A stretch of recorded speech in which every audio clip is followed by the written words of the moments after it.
All right. And with that, we are indeed live. Yep. How's it going, everybody? Hold on now. Calm it. I jumped the gun. I got too excited. Calma. You can't No just roll calm, it. only excite. Only Vibrate rapidly. Only excite, you say. That's okay.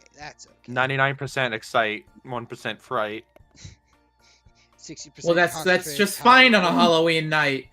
All right then. All right then. So I am going to go through my intro real quick. Good evening, ladies, lords, and lasses of all those in between. My name is the Deathly Shad, and we are here today to continue with my amazing, wondrous little campaign that I like to refer to as the Rains of Vitrium. Joining me today, we have, of course, my amazing, wonderful, awesome players that I will go down the line and have introduce themselves. We are currently missing one person, the guy who plays Soren, but he should be joining us shortly. Agathar, by all means, introduce yourself. Hey. Hi, I'm Agathar. I don't exactly have a handle. I'm Agathar, hi. I mean, just you could easily add that you're a kobold necromancer, and that'll be Oh, yeah. just fine. Oh, fuck. Hold on, let me restart this. Hi, I'm Agathar. I'm Agathar, the kobold necromancer. Good job. I've Awesome. never done this before. All right then. Next in line, Maxwell. Introduce yourself, Mr. Guest Star. Yeah, thank you. God. I'm Maxwell. I play Maxwell, a Inumashi dogfolk. It means dogfolk. Fighter / rogue, strength rogue. I have to emphasize it because Shad hates it. Stroke. We call them strogues. Yeah, Strokes strogue. give me a stroke. Anyway, moving along. Percival, you go ahead and introduce yourself too. Hello, I am Percival Himora Hemlock, your neighborhood grump, wizard extraordinaire, general ne'er-do-well. I don't know. It works. That's me. It works. Yeah. Small halfling divination wizard. You gotta throw that in there. Next up, Rencois or Rencois, whichever you prefer. Go for it. What's up, guys? I'm Shy Knight, your resident non-binary finey. And as Shad mentioned, I play Rencois, the party's resident Orictali or Harangon Spores Druid. And hopefully she and Percival will get to infiltrate a gang of teenagers, and Rencois will most assuredly not fuck everything up and definitely will not have a panic attack. Not exactly teenagers, college kids, but just as bad, really. The college kids are teenagers. Next up, Veylyn. Hello, I'm Veylyn. I'm playing the Haragon Cleric. And who knows what kind of chaos Shad decides to throw at us today. Also, for those of you who are confused, Haragon are also known as Orictali or Rabbit Folk in this particular setting. Because people seem to forget Narrow's eyes at the two rabbit people. Shad, Gib Link. Gib Link? Gib Link. The link to everything is right here in the general chat of the Discord, my man.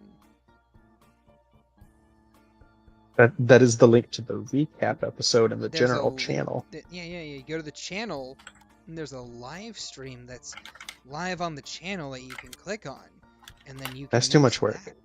I swear. There. Okay, there you go. You finally have a link. You may post that shit, my man. Well, now I don't want to. Damn. Anyway, Rocks fall on Rensois. Yes, directly on Rencois, and they conveniently go around everyone else.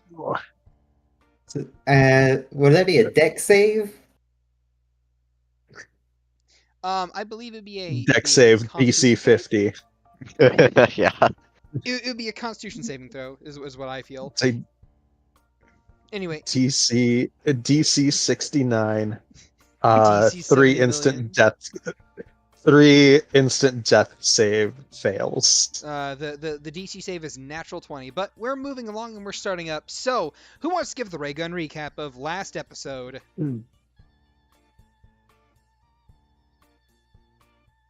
I mean, Gosh. no, thank you. No volunteers Soren does. at all? Oh, I We guess no one spent wants all that game inspiration. in a bar. Jeez. I already got Soren's one. here. Soren's here. You get a Give it a free sword. skill proficiency, you dingo. I have a spell for that. I mean, I feel like I've been the one that's been doing it recently, and I don't want to hog it, so I'm just I gonna will, let I other will people rip take the that spell spotlight. out of the I- spell book. I will do one. Go for it, Rencois. Soren needs to do their intro. I know Soren needs to do Oh, their this is intro, true. but What? they're not here. Sorry, what? Oh, Soren, you're here! Dear God! Yes. Thank fuck. Yeah. Soren, I guess you don't exist now? No one What mentioned intro? him. Look, We we're streaming Soren right now, my who? man. Yeah, I mean, Soren who? So, Soren, by all means, give a very small intro for your character, what they are, their class, so on and so forth. If you oh, want- that intro. Yes, that intro. And then if you want to, you may give us the ray gun recap. All right. Well, Soren is a rabbit folk samurai, not the subclass samurai of fighter, but somebody actually made a third party, like actual class of samurai. That's what he is. He has basically come to Vitrium looking for his parents after being exiled from his nomadic tribe from outside of Vitrium, and that's kind of where he is now. All right, then. Now, go ahead and give us the recap if you want. All right, so I'm a little bit foggy on last week for some reason, but from what I can remember, we were about to initiate the plan to start infiltrating this gang, and Agathar has gone to get himself started up in the school of necromancy, correct? So, or just in the general arcane school of whatnot. Yeah, Yes, the general school school. of the magic. Yeah. So he's currently trying to get in with this one girl of the Mean Girls, Veronica, who apparently really seems to like him, and one of the Mean Girls got kicked out because Percival made her shit her pants. You're welcome. So, it also backfired. Thank you. I mean, Debatable. I mean, It's worth it. explosive diarrhea can be referred to as a backfire. Anyways, Heyo. It makes the same sound. Oh my god. oh god, you need to see a doctor if it's making the same sound. But that's unfortunately all I can remember. Like, it's been kind of a crazy week. Well, That's pretty much what happened. Honestly. Yeah, anyone got something they want to add? nothing Oh, really happened. There was Oh, that one. I mean, this is like the first instance of Percival openly letting someone into her caravan. yeah, that's huge too. Rencois That's- went into. Yes, Rencois and Percival had like an actual bonding moment. I would also put forward there is another important event that happened to Uh, Agathar I- at the very end. Oh yeah. Someone casted.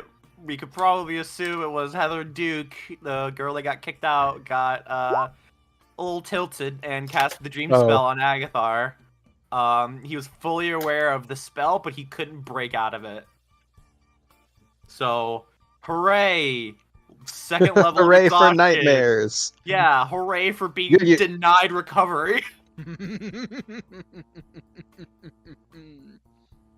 So, Agathar, you great. should be used to exhaustion by now. I know. No you- one's- You spent more sessions with exhaustion than without.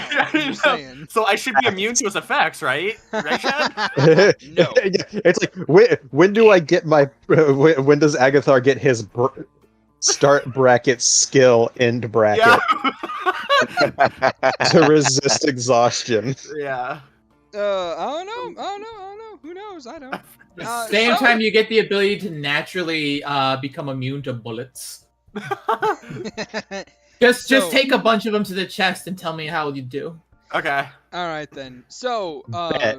with that, let us bring it in, and I'm gonna start where I ended last session. Agathar, you just woke up. Mm-hmm. You had a thing you wanted to say or do? I have been thinking about that for this entire week. Mm-hmm. And he is he is the angriest he has ever been in his entire life. Why? Why have And four? he is ready to pull the trigger on cashing in his token for Soifang. And I think his thought process of that goes through a lot of cycles, especially like it kind of like spirals into like angry murderous rage. But then I think he stops calling Heather Duke by her name and just keeps calling her human. And by the time he realizes that, he snaps out of his sort of spiral, and he kind of mutters to himself as he kind of wipes his face. I'm not like them. I'm not like them. I'm not like them. I'm not like them. I'm not like them. I'm not But like here's the them. quick question: do you send Mhm. the message or not? No, I don't. Okay. No message is sent. No message is sent. He is going to send. I also realized something as I was thinking about this. Me, the player, I don't know why I sort of not denied. I thought of the word earlier. Deceived about knowing about Percival to Lena, which I had no reason to because she's in Eloise's group and she knows that I know Percival. So, he will send a sending spell because I can cast their levels now. Hooray! So he's gonna send. I think this is like 25 words. It is 25 words or less. Yeah. So he's going to say in the message, "Good morning. Not sure why I deceived about Percival. Eloise and Percy talked. Not sure how it went, but they met." All right. You'll get a simple response of, "It's okay. I found out later. Don't worry too much about it. We're still cool." Right. Okay. Then you get like the equivalent of like finger crossbows at you. Just pew, pew. Okay. yeah. I heard that in the message. Pew, pew. I mean, she has Alright, the words cool. for it. Just she has the words for it. Pew, pew. Finger crossbows. Okay. Okay. And he's gonna wipe his face a little bit and get dressed as Abigail and gather all of his stuff because he's gonna be sleeping somewhere else for the time being. Alrighty then. So that is how the morning finds Agathar. How does the morning find Maxwell? Where is he at this point in time? Did he stay in the bar, or did he go off on his own to his little office? He would be in his like little modest apartment. He rarely really spends much time in it. But for whatever reason, he deigned not to stay in the.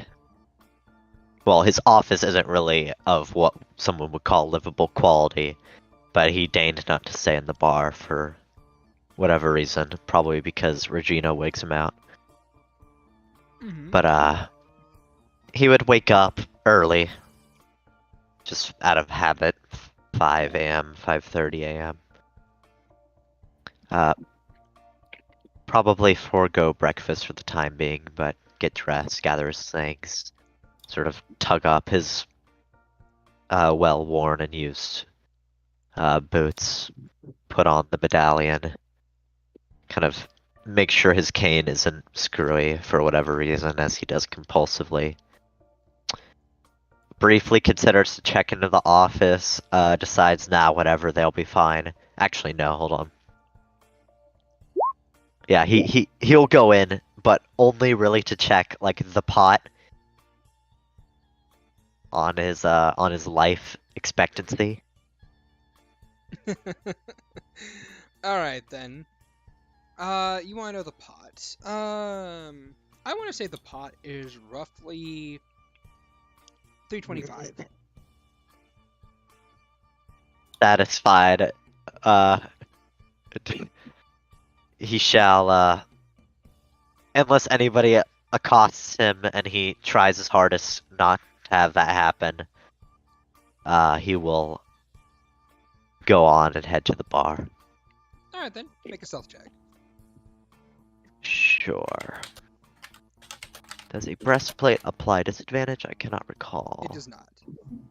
Excellent. Oh, good omen. Ooh. It's a nat 20, Shad. Alright then. You make it out completely unaccosted. Excellent. We go to the bar. Alright then.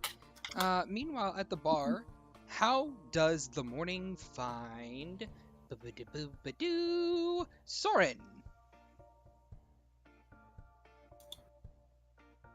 Soren probably just wakes up and heads down to the bar area and waits for the other two members of the stakeout party. Alright. Then around what time do you wake up, would you say? I'd say about 7 o'clock. But the first thing he would do is meditate in his room for a little bit, so to get all of his balance back and everything. So he would probably head down at around 8 or so. Yeah, alright then. 8 or so seems fine. Depending on when everybody said the stakeout was going to happen. I don't believe a date was ever given. Or a Yeah. time, rather. The date was given for today. The Well, same yeah, day as but- everyone else is going to the college and stuff. Yeah. So that is what you're doing. Next up, Veylyn, how does the morning find you?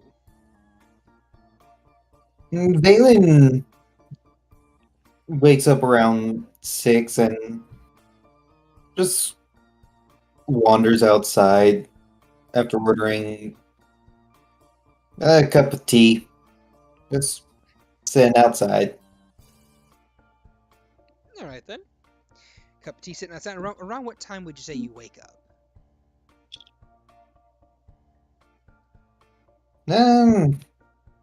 Said 6, so around 6. Alright then. Around 6. So you would make it downstairs first. You would see Maxwell currently in the bar already, since he woke up at 5. So Maxwell arrives at the bar, there's no one there, and then shortly after he arrives, Veylyn comes down. So the two of you may talk amongst yourselves if you so desire, as you see each other. Star-crossed lovers that you are. The bar itself is... Whoa, don't tell them. It's too late. I'm messing. God! What do I have to roll for Veylyn to strike the DM? roll for romance. Maxwell is everybody's fiance, so everybody's going to be crushed when he dies. That'll have to be an intimidation check, I think. Yeah, Maxwell kind of seeing Veylyn, apologies, seeing Veylyn kind of, he's like slouching hard in his chair, but he straightens up, makes himself a little more presentable, as much as he cares to do. cracking his neck pretty sickeningly. He probably really shouldn't be doing that. But he does anyway. Ready to go? Well, are you ready in general? In general, fairly certain I got the right spells for this. Ready as I'll ever be. Good enough for me. Well, do you reckon we wait for the others just to touch base before we You're right. shove off? Yeah, I don't mind. It might be a plan. Also, I need fucking breakfast. Well, if you'd like to, you may order breakfast. Although, you have options. You can either take from the breakfast buffet, or you can order a normal breakfast. The breakfast buffet itself costs 1 silver, but it is, you know, you can get as much as you want, pretty much. But the breakfast buffet that is being served, the bar's name is, I believe, eggs with some sausage and some biscuits and some gravy. You know, your casual, like, hotel style, you know, continental breakfast. There is the option to pay some coppers to get some pancakes or some waffles made, and some waffles made as well as part of that. They offer juices, apple juice, orange juice, all the kind of juice you could ever want, and they do offer coffee as well. Homegrown in the mountains of Dante's Peak and Copper's Rest. So you get that high altitude, high quality coffee bean. Be honest, Yeah. I can never tell high quality from regular coffee. Just tastes the same. I'll drink that crap. I just don't like it. Something about it. Maxwell would fancy that classic continental breakfast, actually. So long as it's always Regina taking orders, right? Let's see. Currently, it is a little black-scaled kobold by the name of Konk who is doing so at the moment. All right, that's fine then. He'll order that breakfast. How much? That'll be 1 silver, honey. Oh, good God. Excuse me. Something in my throat. Yeah, he'll pass the coin Did you say a over. cat got your tongue? Yeah, you could say that. I always knew you were a bit of a weirdo. I thought you might be into tabaxi more than Inumashi with the way you avoid Regina, my dearest. Sounds like Mort from Madagascar. Don't question me. Don't question me on this Ooh. voice, please. Ooh. Love you, Shad. Mood. I'm trying. No, I respect it. I much better than I.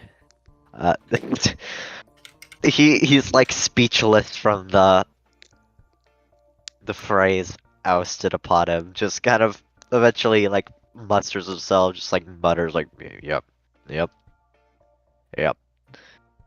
Unless He's you're kind of saying like- you're into her, in which case she pulls out a little dagger. You better step off of my lady, you little bitch! I'll catch you! I've already been cut. Nope, no attraction. It's fine. Don't worry about it. We're chill. Alright then, we're good to go! Puts the knife away. Yep. Way up.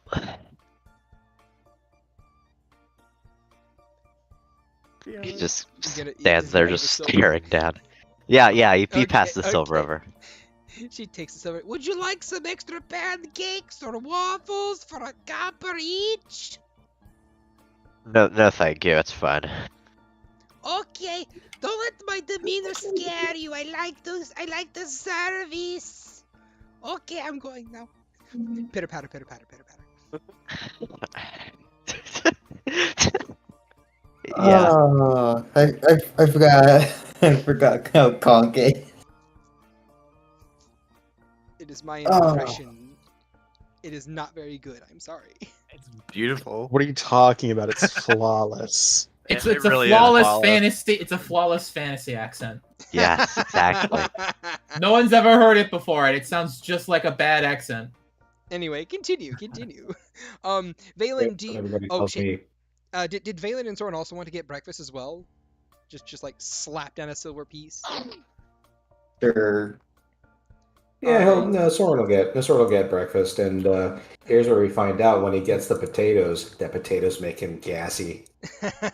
So God. as she takes the two silver, she says, "Would either of you like to pay some extra copper for the extra pancakes and waffles?" How much would a plate of hash browns be? A plate of hash browns, honey, dearie. Do you want those chopped or mulched, or with a bit of spring on them too, or just a hash of the brown? Maxwell starts crying, but not really. Just breakfast hash browns. Yes, but I'm asking how you want them. Cooked. Yes, Percival. Cooked. Here, let me simplify things for you, Hans, since you don't know the lingo. Do you want onions? Or bell pepper? Or do you want ketchup on them? What do you want on your hash browns, dearie? Try to be customer service experts.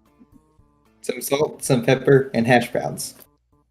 Okay, salt and pepper here. I got you. We're going to push it good. Gives you a thumbs up. Okay. That's before Soren your just time, kinda- dearie. Soren just kind of looks over at Veylyn and whispers, "Well, at least they like their job." Does Soren also want to get pancakes? Yes, he does. Okay, dearie. How many do you want? Do you want like another silver's worth? That'll get you the flapjack tower, the leading tower at the pancakes. Oh, no, thank you, no, thank you. I'm trying to watch my girlish figure. The standard stock will be fine. Okay, dearie. I give you a wink now. They wink at you, Oh and a my little God. and a little It's star. audible. And a little star just goes ping off of their eye. It's audible. It's an audible wink. It is an audible wink. Yes. It's horrible. Sounds like a camera shutter. Yeah. It's... All Right now. tabaxi are, in fact, tabaxi don't exist. In fact, they're cameras, like most birds are. This is a kobold. I thought it was a tabaxi. This No, is kobold. Funk is a kobold. No. Ah, Fuck is well, kobold. Anyway, always. And Soren just kind of thinks to himself, "Oh, that was quite a notable wink. Must have been prestidigitation." oh Yeah, dear, it could've you been know my thaumaturgy. tricks all too well. I say Yeah, he was reading your thinking- mind he was- even though I'm not really. I would appreciate it if you'd stop. Just, can I have my food, please? Okay, I got your food here. It's like you pay the money, and it's like, we don't serve food here. What are you doing? She quickly runs to the back, and just how many pancakes do you end up getting? He's gonna get 2. 2. Okay. She comes out with like a little tray with like 2 pancakes on it, and she just kind of like waddles over. It's like pitter patter, pitter patter, pitter patter, and just ka-tunk, thunks it onto the bar itself. There you go, dearie. Remember to take a plate and to bring them over here for washing when you're done. And here's your Damn, fork. amazing. Takes out a fork and just punk, places it on top. Do you Damn, want gotta some wash your own syrup dishes? on these? Hey, let's get some syrup. Oh, dearie. What a mess I'm about to make. And she... I don't need she that. I don't need gives- that. Oh. She gives you a Man, wink. please don't say that. as Please don't she- say that. As another star just pings out. Never mind. I don't want the syrup anymore. Hold on, and she just points a little finger gun down at a little finger crossbow down at your pancakes and just puts her thumb flat and like a little spurt of brown syrup just onto him. It's the most unappetizing way a syrup has been applied I've ever seen. Dad, I'd like to file a complaint. We don't serve any food here. We just serve levels of mild discomfort. Oh wow! I do not have blood. I have syrup. Mild discomfort. Percy So- rolls in. I'll take your whole stock. Take your whole stock. God. Continue, please. OSHA can't tell me what to do. He picks up his plate. He picks up his plate and just kind of like brings it to his nose and smells it a little bit just to make sure it is actually syrup that they It is put on actually his syrup. pancakes. It is Okay. actually syrup. It's the weird blueberry syrup. No, it's basic maple syrup. He goes, "Thank you," and then he uncomfortably turns around and walks back to walks back to his table. Oh no, thank you, dearie, for supporting the business of my lovely love, Regina. Wink. Ping. I'm gonna lose it.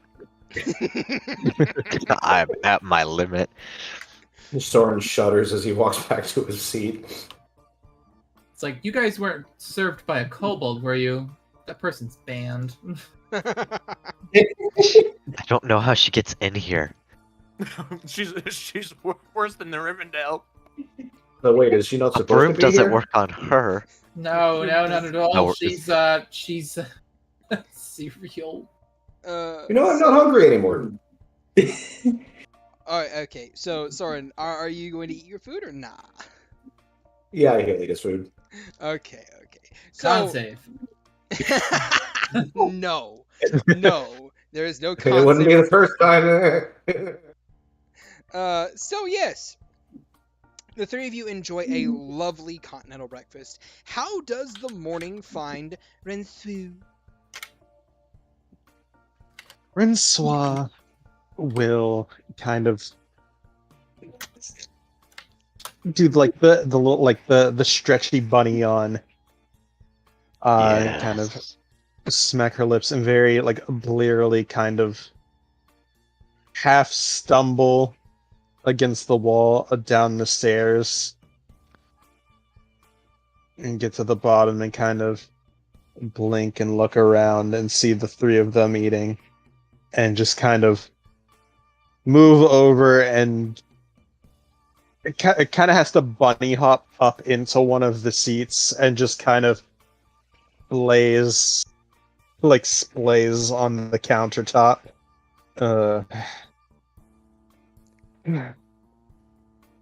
Breakfast, please. A little elbow. You hear a and then a small thump as a little black scaled elbow just puts itself in front of you. Long night, eh? You could say that, yes. Huh. You said you desired breakfast. Indeed. What do you have in the way of vegetarian options? Oh, we have all of the vegetarian options, dearie. We even have this new thing we got from these people in Joy Tomar called Koth. We got, what shall we say, tofu it's called, yes? We also have this thing called Beyond Meat. An impossible burger. We also have, I can't believe it's not chicken, and I can say with certainty, I can't believe it's not chicken. It tastes just like chicken. But it's not. Tell you what, can you make a grilled cheese? Oh, dearie, I make grilled cheeses all the time. How many do you want? A grilled cheese and an orange juice will be plenty. Thank you. Alright, dearie, that'll be like 5 copper because it's so basic a meal. Basic is about all I can afford currently. Oh, I told me No about matter. the theory. Don't you live here for free?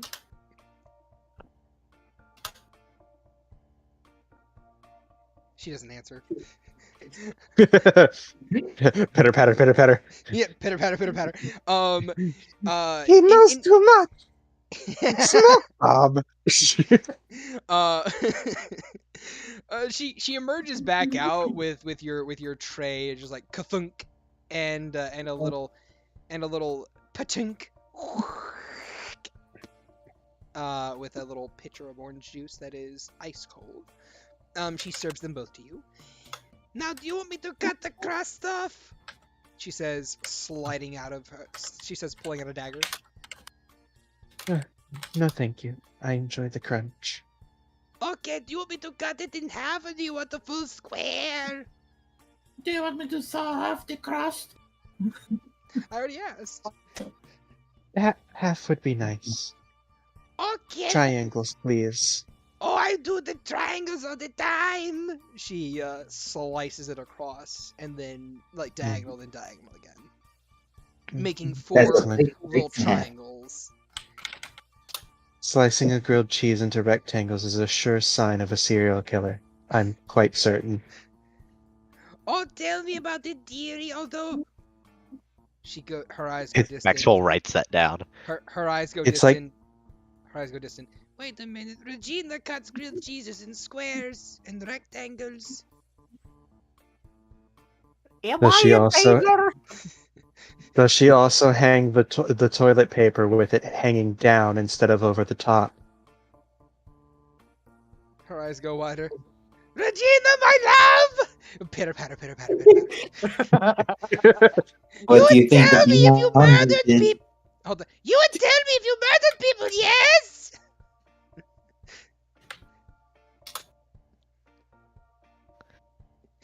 The response of what the As fuck? Rencois simply goes to nibbling on her grilled cheese. Maxwell extracts his head from his hands and starts eating as well. Alright then. Agathar, you make your way down at this point in time, in your schoolgirl uniform. Yeah, it's literally pit, patter, dragging the feet, just Roll me an intelligence check. Okay. Intelligence disadvantage. Woo! Aww.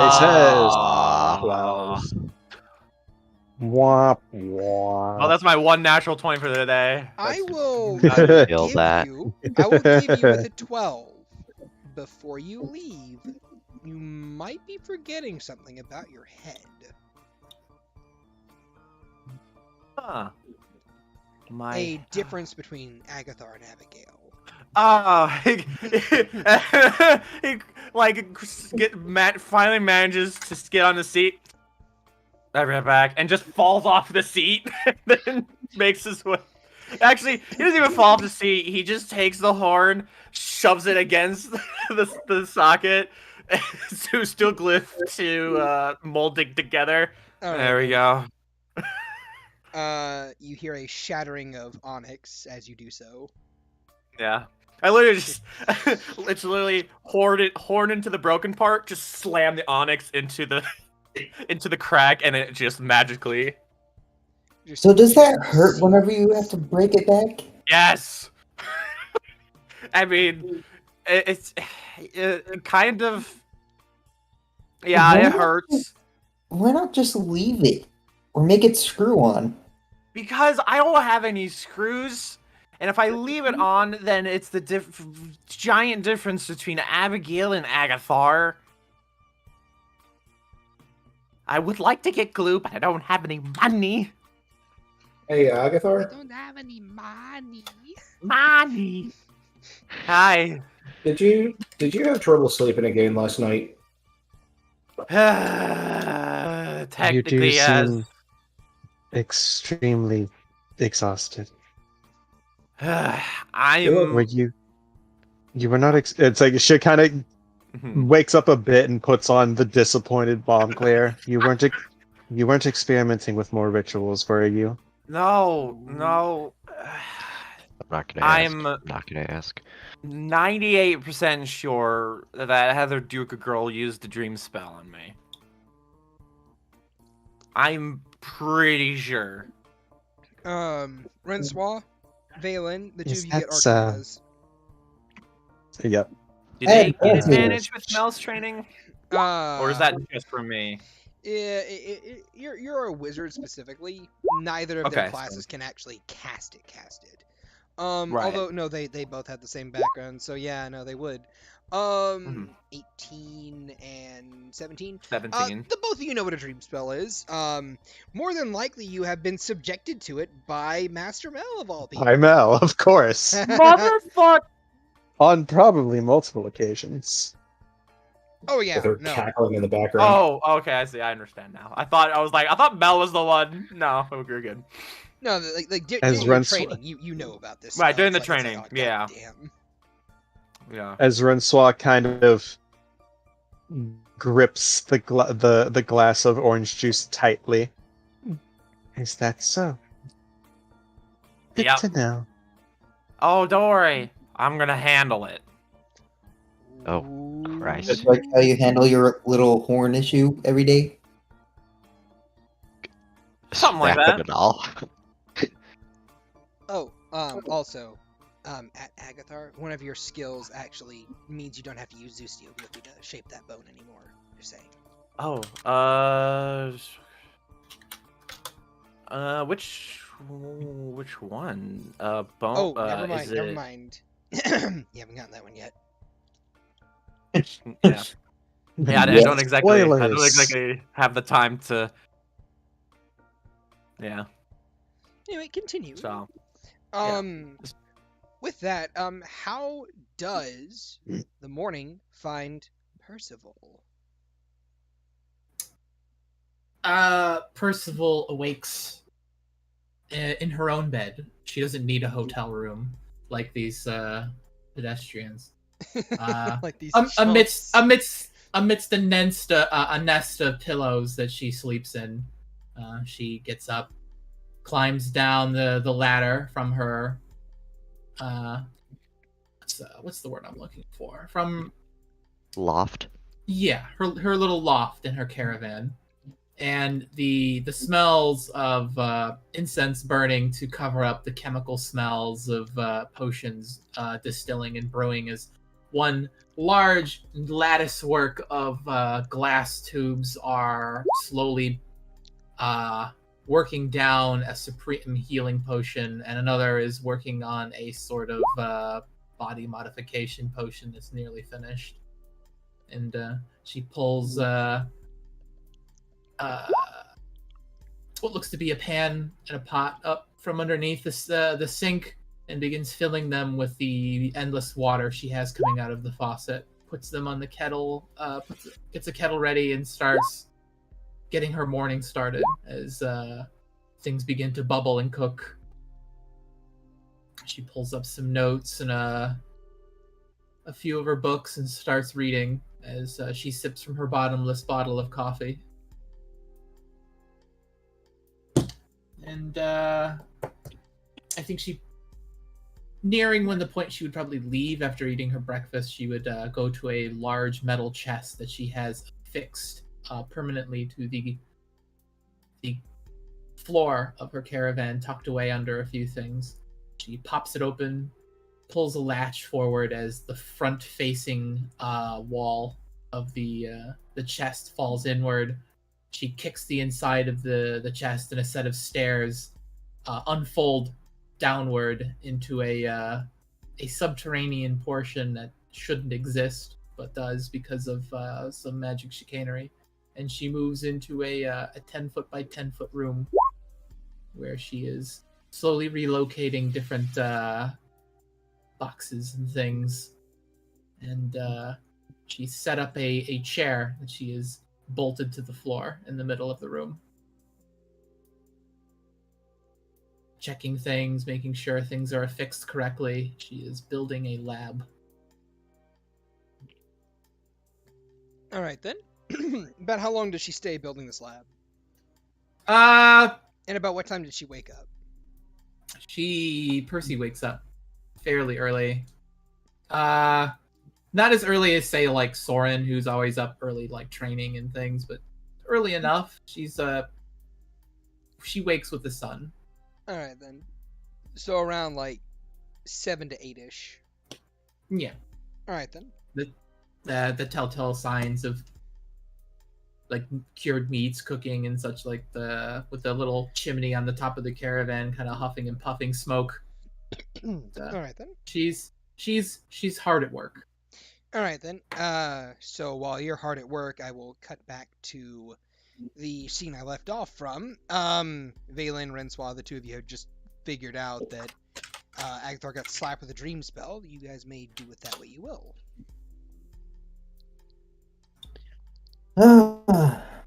Well, you say that you have everything handled about that. Although, Rencois, you look as if you're about to blow a gasket.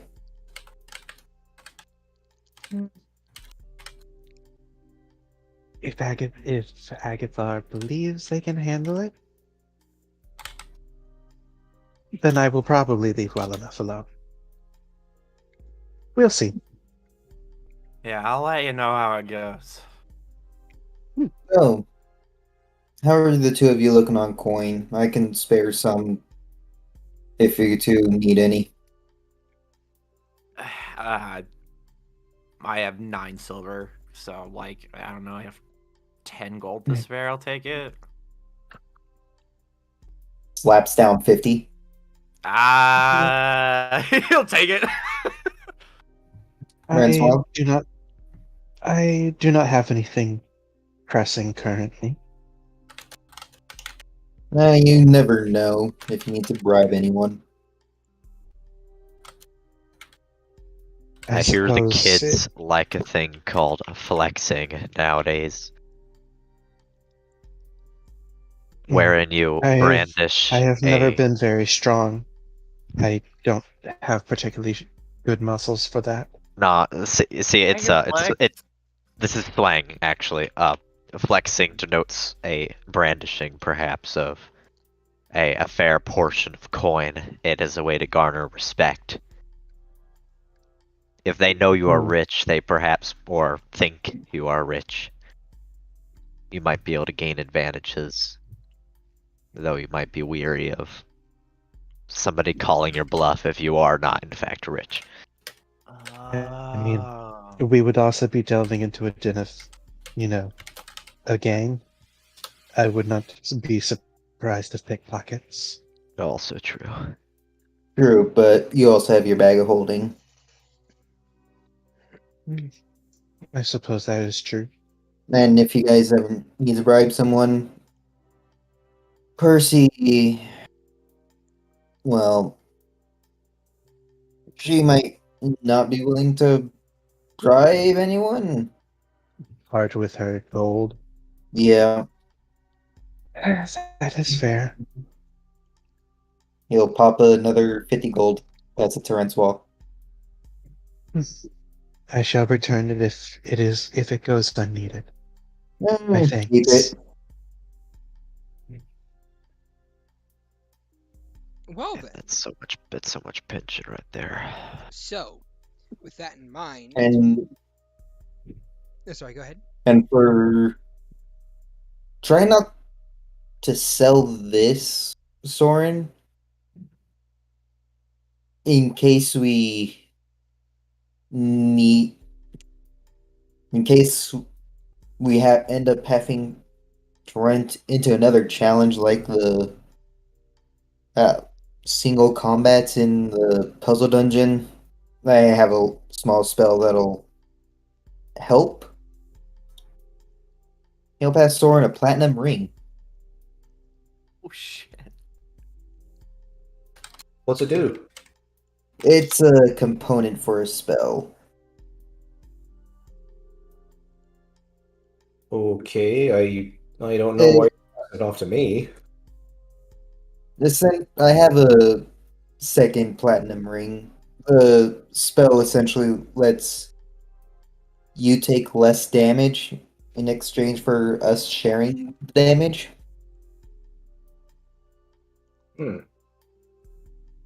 Okay, so I need to have this on me in order for it to work. Yep, whenever I cast it. All right, I will not sell it.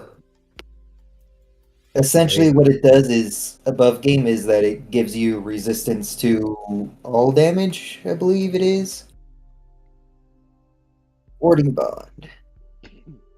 You get a +1 AC and resistance to all damage. Neato. Does he have to be wearing the ring in order to do that, or does just have it on him? Um, it doesn't say.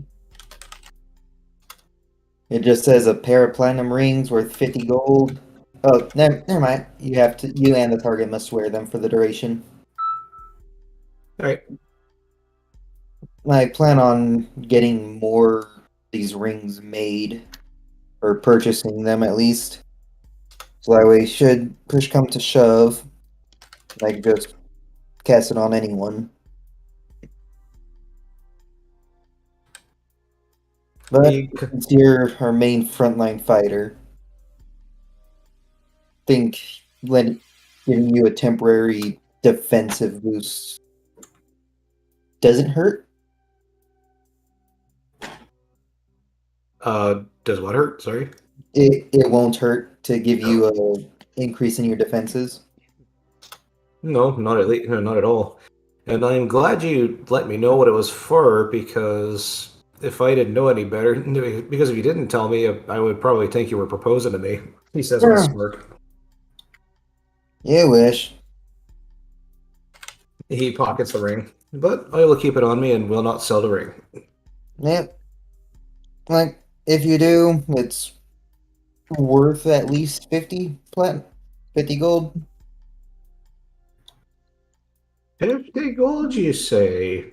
Turns around and sells the ring. No, I'm just kidding. He doesn't do that. All right then. So, with that in mind, the scout party. We're gonna go with you guys first. Veylyn, Soren, and Maxwell. How are the three of you going to go about your scouting mission?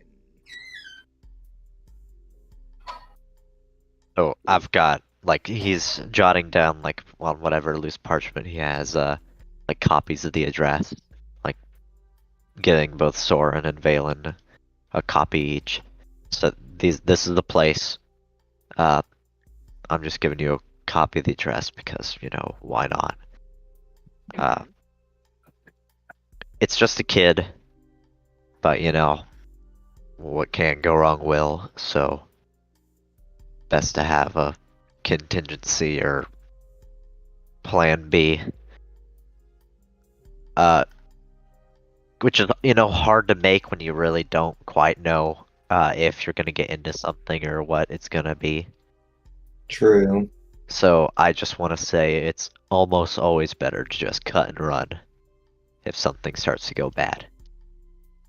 No point getting yourself hurt over something like this. Unless the fate of the world's at stake, which I have not seen. I will say. Yeah, I don't think we ran into world-ending things yet. Oh, that's dandy. But yeah, best just if anything goes wrong, just go. Don't let anyone really see your face if you can help it. If the kid goes into a place that we really can't get into, I do have 2 spells. One is if we lose sight of them, I can only cast that spell once. So, and as for the other one, I'm not sure how familiar you are with clairvoyance, but if they go into a meeting, I can listen in, and if they see someone of interest, or if they make mention or someone of interest comes in, can switch over to that target. So we can start following them. Fair enough. The goal, of course, is to not let them out of our sight. Relatively speaking, we're not going to be... It's very likely we're not going to have eyes on them the entire time. The objective is to make sure they don't leave, or, well, the objective is to make sure that if they leave, we know and we follow. If they... So, keep an eye on all entrances and exits. Let others know. I don't... Can either of you send a message? I do have sending prepared. I don't know what that does. What's the Uh, stipulation on that? Longer distance message.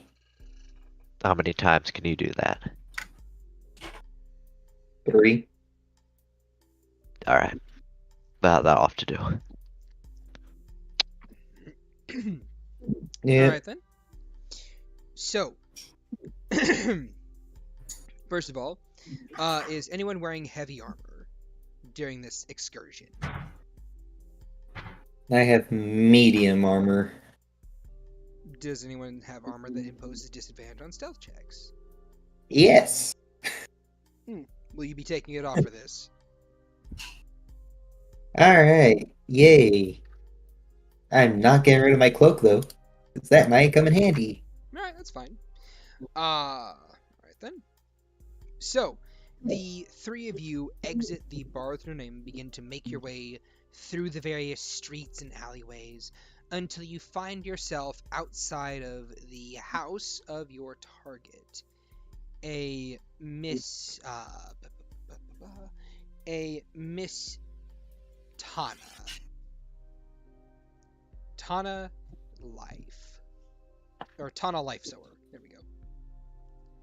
A Tabaxi child. A Tabaxi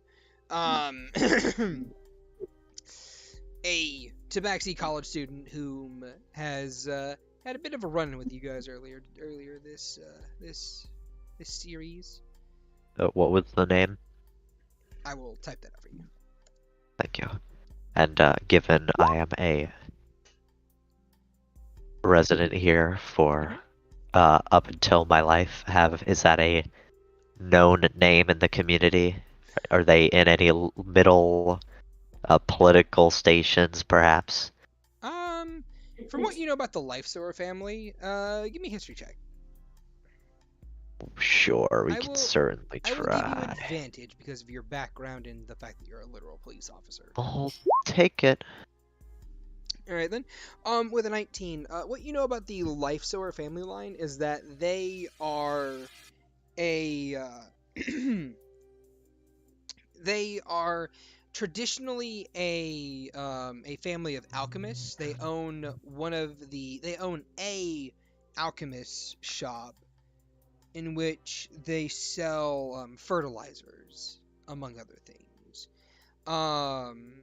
They have 3 children in the family. Their oldest daughter is currently graduated and is in the family business. The middle child is Tana. And the youngest is a Samuel Life Sower.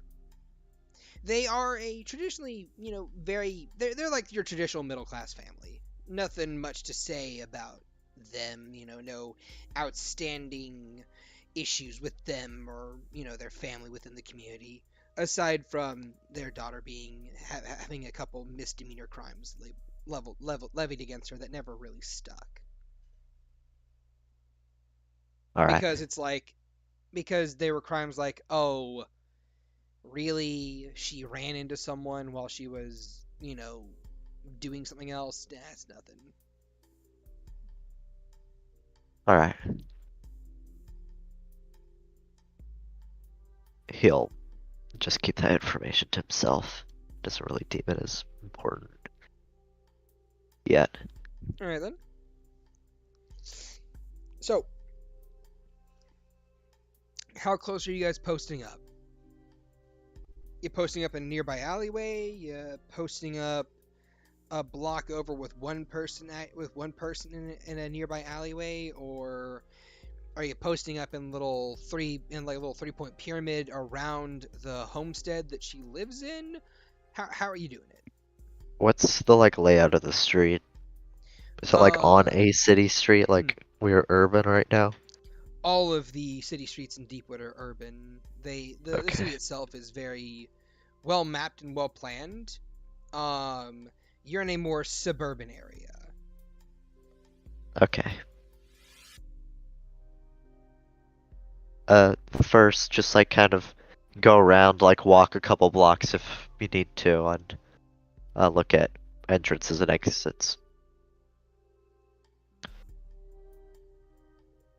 All right. Let's see. So, what is Veylyn going to be doing, if anything? While in an alley, Veylyn is going to empty out his alms box into an assortment of pockets, and his cloak is going to shift into his ceremonial rags. All right then. And he is just going to essentially street preach. All right. So he is a street preacher. He's just sitting on the side of the street. Are you trying to look like an infirm individual who is like, alms please, or are you actually preaching to a choir and trying to get some alms that way? Let's go with the second one. All right then. Make it so, hey, just another cleric just doing their deity's work on the street. On the street corner, just like keep an eye out on the front. All right then. Roll me a religion check. Yay, religion. How the fuck am I not proficient in religion? What the fuck? I don't know, you're the cleric. All right then. And now give me a charisma or persuasion check of your choice with advantage. Let's see. Where is it? That's perception. Persuasion.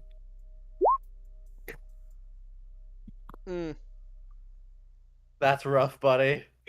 Listen, listen. I'm a battle cleric. All right, I'm not the preacher cleric. All right then. Let me get a little bit of that. You get 16 copper pieces. All right. As you kind of you preach the word very well. You're just not someone that people really want to donate to. Like, you know your word, you know your faith, and you know how to present that faith to others, but your ragged appearance, the fact that you're like shaking an alms box, the fact that you're like one of the only people doing this in this area, people aren't inclined to give anything to you because they feel like it's a bit of a scam. You know what? Fair enough. But there are some people who are like, I mean, on the off chance, here's a copper. But you don't get any silvers or gold, just 16 copper. Yeah, fair enough. This was a stretch, so. I mean, on the bright side, you look like you either look like a scammer or a really terrible priest. Either or, no one is suspicious that you're here to do anything other than preach the word, because you are doing very good at that. Soren, what are you doing? So, I kind of had the idea of having Soren, since he's never really been on a stakeout before, he has a really dumb idea. He wants to, like, he sees Veylyn setting up to start preaching, and then he decides to basically add to that image of him being a preacher of validation of a valid thing to preach about. and he's Alright. going to go in and he's going to quote unquote listen. Okay. While also Are like you... kind of looking, while also kind of looking around. All right, then. Are you actually listening, or are you pretending to listen? Kind of pretending to listen. All right, roll me a deception check. Deception's not a strong. Nope. Yeah. Not really helping. No, I mean you're helping with the you're helping people believe that it's a scam. You know, there is that. You know, you're sitting there like, you know, you're looking back and forth like, yeah, word, that person there, yeah, woo, and people are like, that's just a scam, and just walking along, they're just moving along. Yeah, I mean, Soren's not very socially adept, so. I mean, it was good. It was an attempt. It was an attempt. Maxwell, while you're casing the joint, I need you to roll me one investigation check and one perception check. Perception check based on sight and sound? Based on sound and scent, you mean? It's sight and sound. That's what's written down in the doc. It's scent and sound. Okay, I'll change that. Okay. Anyway, no, not based on either of those, because you're trying to spot places. That's why it's investigation plus perception. Okay, good. The greatest. All right then. So with that, you are able to spot that there are two entrances, or traditional entrances, to this building. There is the front door and the back door, obviously. The back door leads to a garden that you would imagine these people harvest or cultivate roots and herbs from. There is a few windows, but none of them are open or ajar. And as you're kind of like, you know, glancing around the place and getting a feel for the land, so to speak, the front door does open, and being admonished by her mother, whom is a very, very rotund tabaxi woman, you see Tana making her way out, and you hear the mother kind of like saying, now you run back home immediately after school, okay? Because I don't want to hear y'all getting in any more trouble with the police, all right? Just get right back here, do what you can, do what you want, and I'll see you when you get home, sweetie. I love you. Remember to don't forget your lunch. She hands her a little sack lunch. She's like, I know, Mom, I'm gonna be fine. Just thank you, sweetie. It's fine. Just watch who you hang with. I will, Mom. I'm gone. Okay, sweetums. Right after school, be back here. I know it's like a 15-minute walk because I walked it myself yesterday. You better be right back here. 15 minutes after school. You know what I'm saying? I know, Mom. And she begins to pad along the street off towards the school. And that is where I'm going to pull away from the three of you, as I would imagine all three of you take note of this, of her beginning to walk. And we will go to Rencois and Percival. Percival, we'll go to you first, as you probably, you know, are about to receive a knock on your door from Rencois. I am I'm walking up the steps, and with a kick of the boot to a hidden mechanism, that staircase that leads it down just kind of like folds in on itself, just and then the chest kind of shuts itself, and she claps it with a padlock and grabs the finished potion, corks it, and heads to the door. All right, then. Are you ready then? You kind of open the door and I'd imagine Rencois is probably already standing there, probably about to knock herself. Funny question: is Rencois here? Or are they muted, perhaps? No, not muted. Maybe they went to the bathroom. Or internet ate it. Internet ate it. Alright then, well... Or. I don't know what they did. Alright then, well... While we wait for that, I'm going to instead go with Agathar as I wait. Agathar, you are padding along the street, going up to the college, and as you kind of like make your way there, go ahead and roll me an athletics check. Okay, I just want to make sure too, because this is part of the plan. Was Chucky in the bar this morning? No, they were not. Okay, athletics, you said? Mhm. There we go. 14 actually. It's not too bad. 14, okay. You make good time, and roll me a perception. Okay, here we go. Perception. Yeah, 9. All right then. Roll me a dex save.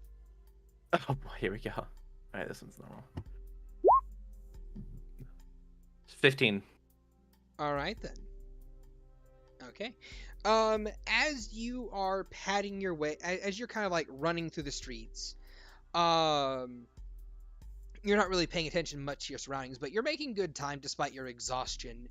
And out of the corner of your eye, you don't really spot it, but you more sense it happening as you kind of like pivot and turn with just the experience of battle kind of like flowing through you, as you almost run headfirst into Veronica as she was coming from a nearby alley, presumably on her way to the school as well.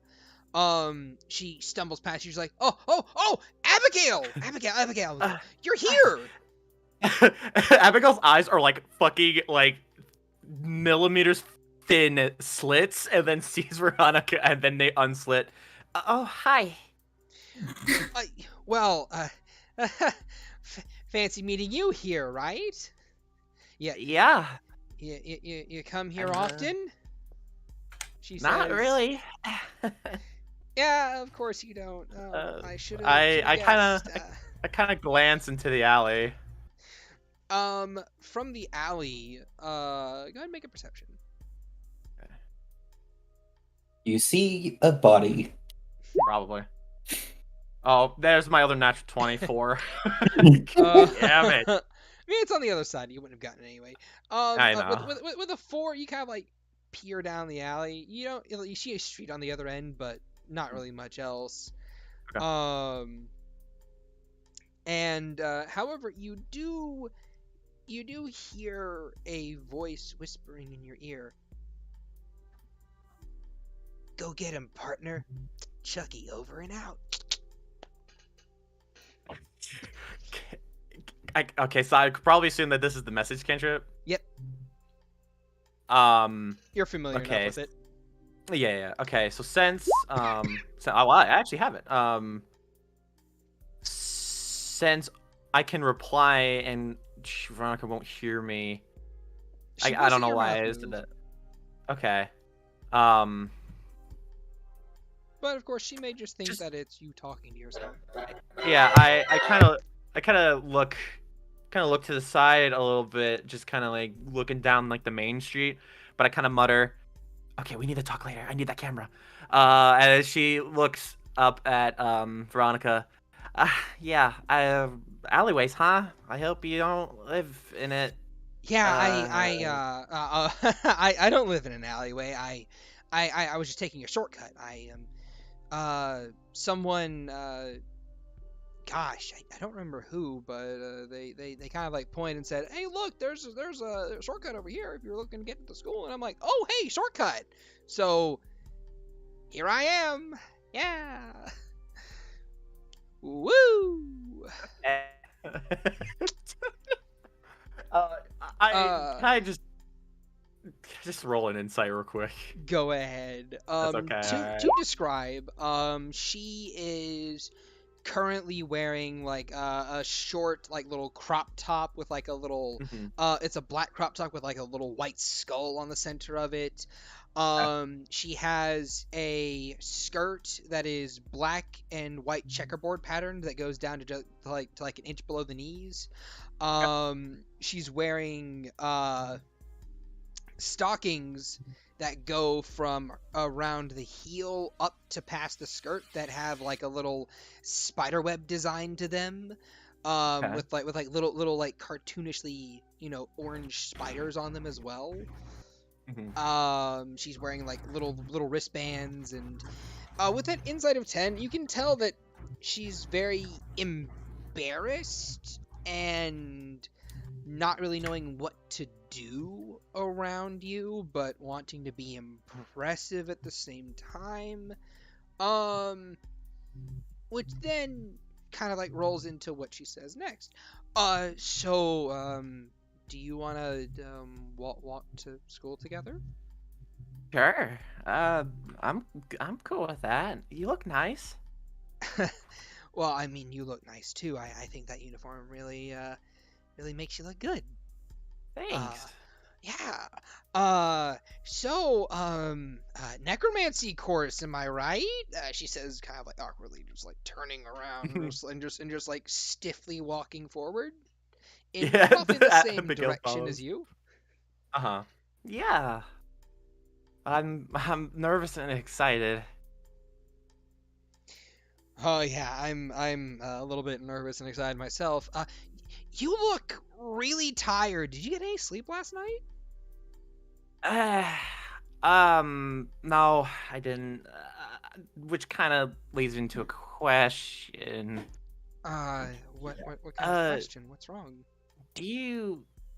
I'm just gonna go out and say it. Do you know if Duke knows 5th tier magic? I mean, like I said, I don't really know, but I mean, I know some of the girls in this school kind of know really top tier magic, a couple of them at the very least. It's not beyond their own possibility, I won't say. Did she do something to you? My guess is, what I recognize, the dream spell was cast, but I don't know if it came from her. I got an idea. I'm pretty sure how it went. I'm pretty sure it was her, but I wouldn't be surprised if it was other Heather to try to maybe get me in line or something. Okay, look, I know that I know that Heather doesn't. Well, I don't think she knows 5th tier magic. She would be bragging nonstop if she did. Okay. To my knowledge, Heather Chandler, she doesn't know 5th tier magic, as far as I know.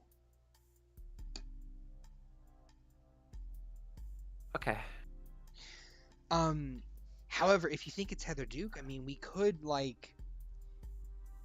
go by her house after school and check it out.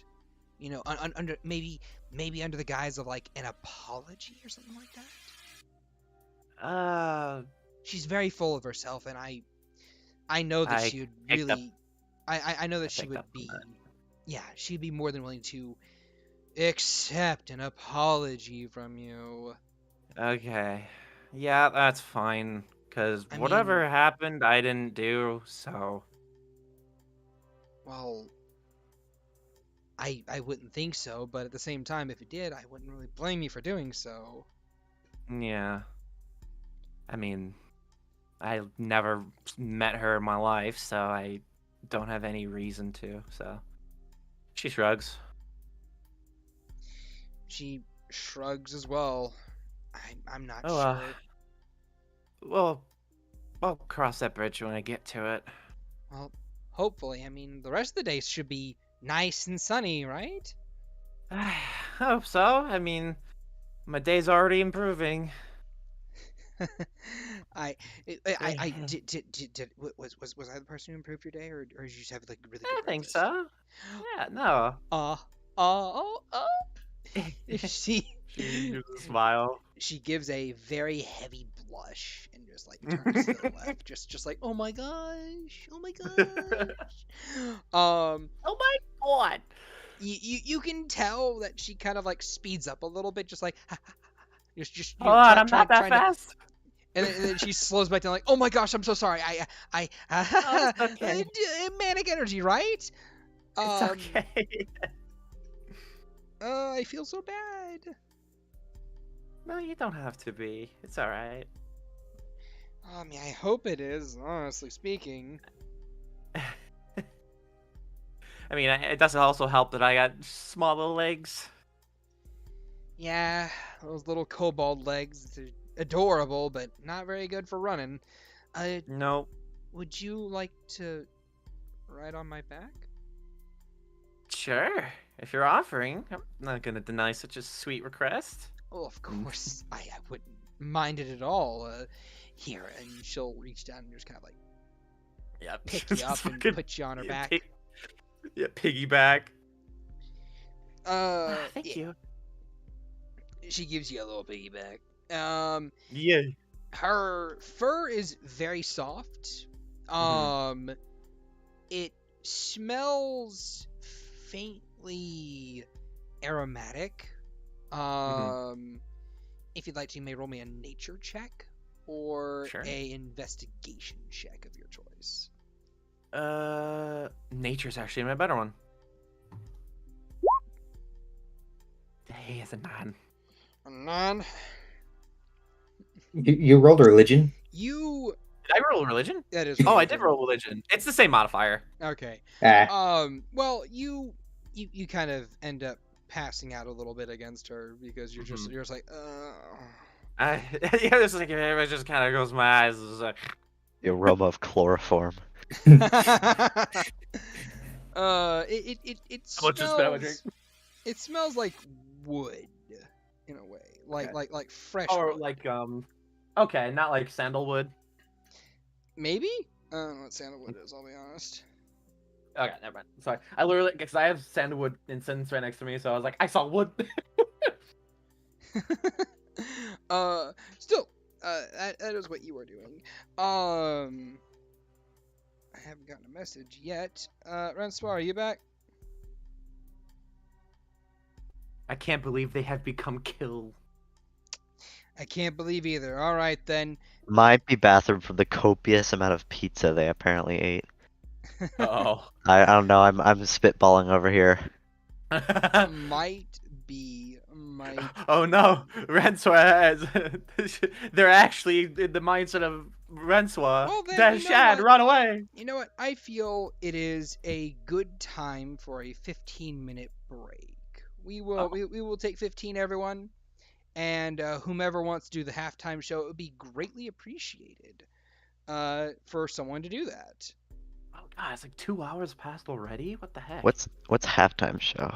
It's- Like an hour 22 because we started at like 6:30. Oh yeah, that's true. The halftime show is very self-explanatory, Maxwell. Well, yeah. What do you do in the halftime show though? Is it like an actual one? I mean, you entertain people. Do whatever you Yeah, want. I mean we do just whatever you gotta want. fill the noise. Yep. I'm not entertaining. Well, Entertain someone people? will be. Yeah.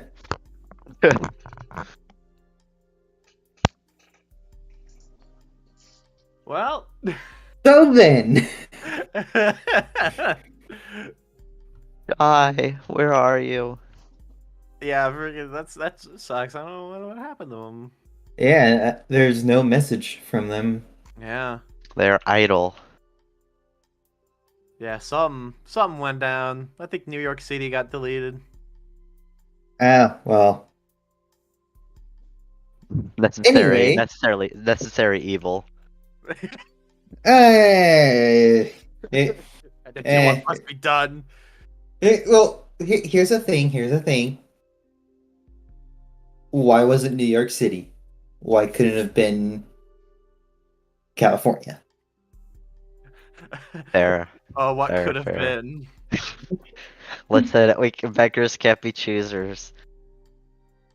Yeah, at that point, if you got like a freaking stuff set up already in that city, then you know what. Anyway, Anyway, what a great start. yeah. Die, please. So I was not expecting Soren to to just jump in like that. I mean, it was like honestly, low key, it was a good idea, but it's just like, The- Dice World is just like no. yeah. yeah, For me, I'm like, all right, you know what? I'll just watch the front. I'll watch the front door. Random preacher outside. But you know what? It does kind of lend more credence to the fact that it is a scam, so people will be less likely to think that they're staking out watching somebody. Also true. Honestly, better if you don't have much attention paid to you. Yeah, I guess I'll donate the 16 copper. I mean, that wasn't. I'm not saying that was a bad idea. It was a good idea, honestly. Yeah.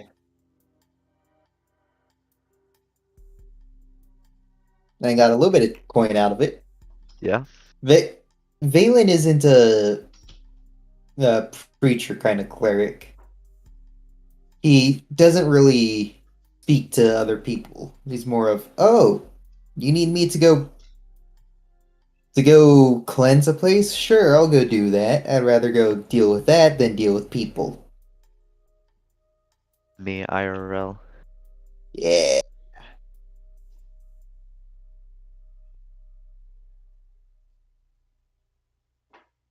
But I have a feeling that one day Shad's gonna be like, hey, guess what? Clerics gotta do cleric things. Yep. yeah, and it's just like, I don't know who did that spell on me. Honestly, I don't know. Me neither. I wouldn't be surprised if it was head It- bitch because I think she's upperclassman.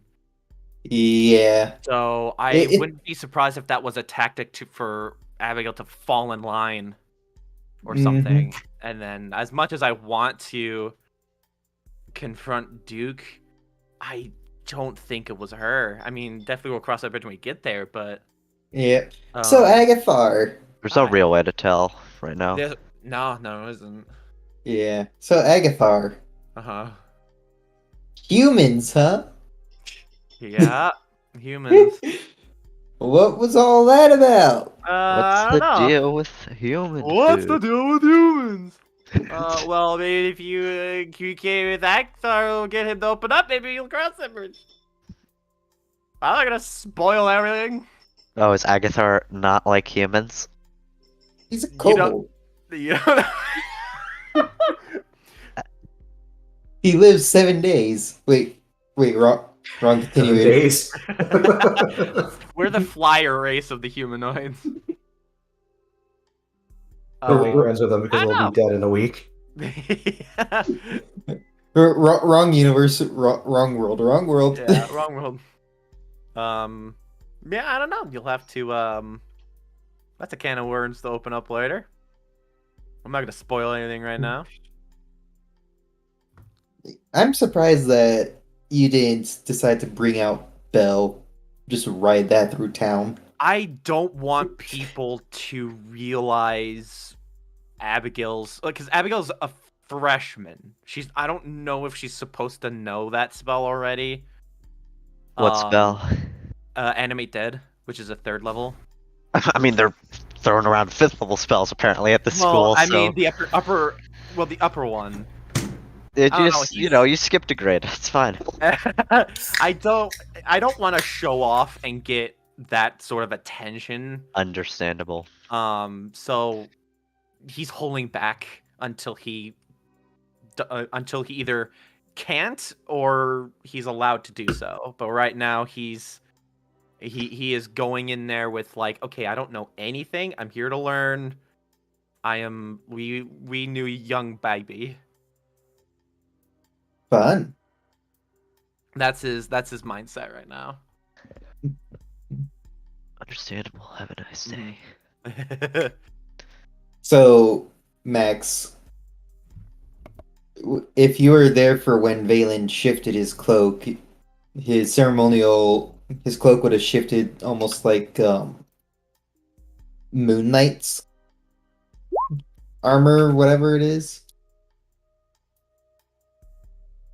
Alright. He probably wasn't though. I just flipped a coin Yeah. because I wasn't sure. Fair enough.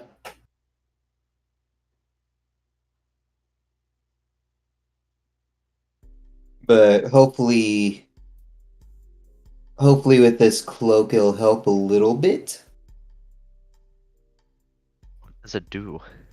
If It anything. is what's the name of it?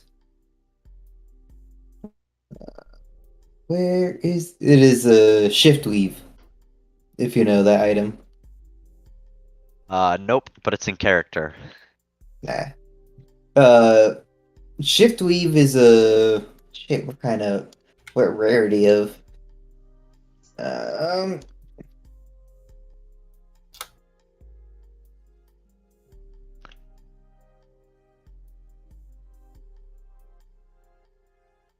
There we go. It is a common magic item. I can put up to 5 different outfits into the shift weave. That's cool.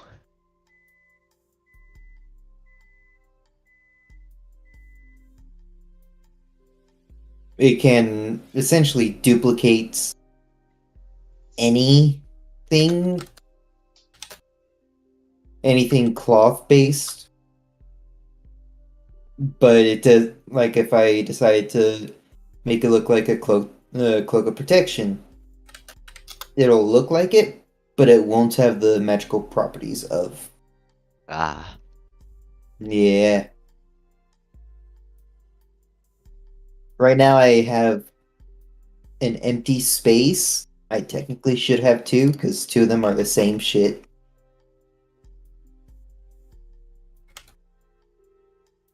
Because I have a fur cloak for pretty much rain gear, keep me warm and weather resistant. Tattering travel gear or adventuring gear. The ceremonious garb. For some reason I have the heavy furs on here twice. It's SWAT online? I don't know. No, they came online. I do not know So, online. so yeah, I technically should have 2 empty spaces for the shift weave. Fair. Do you like determine it like on creation, or are they logged or something? I can choose when to switch them out, in and out, Cool. and it takes a bonus action to shift the weave into a different outfit. Rencois, are you here? Oh my god. I'm here. How long have you been here? No, I've been here. The whole time? Yeah. You good? Yeah. Okay. You sure you were here the whole time? We pinged you, called you, everything. Oh. Missed the whole scene without you. Oh, then I may have zoned out then. I mean, I thought I was here the whole time. physically. You're here in spirit. Yeah. Like, I may or may not have been like, I'm like, all right, while they're doing theirs, I'm just going to lay down real quick. Oh. Oh, you fell Oops. asleep on us. It is possible. Heinous. One day we'll get our act together. One day we'll Shad be professional. moment? That is indeed a moment. That's a Reminiscent certified of- Shad moment. Yep. Uh, Well, we're glad you're here. Yeah. In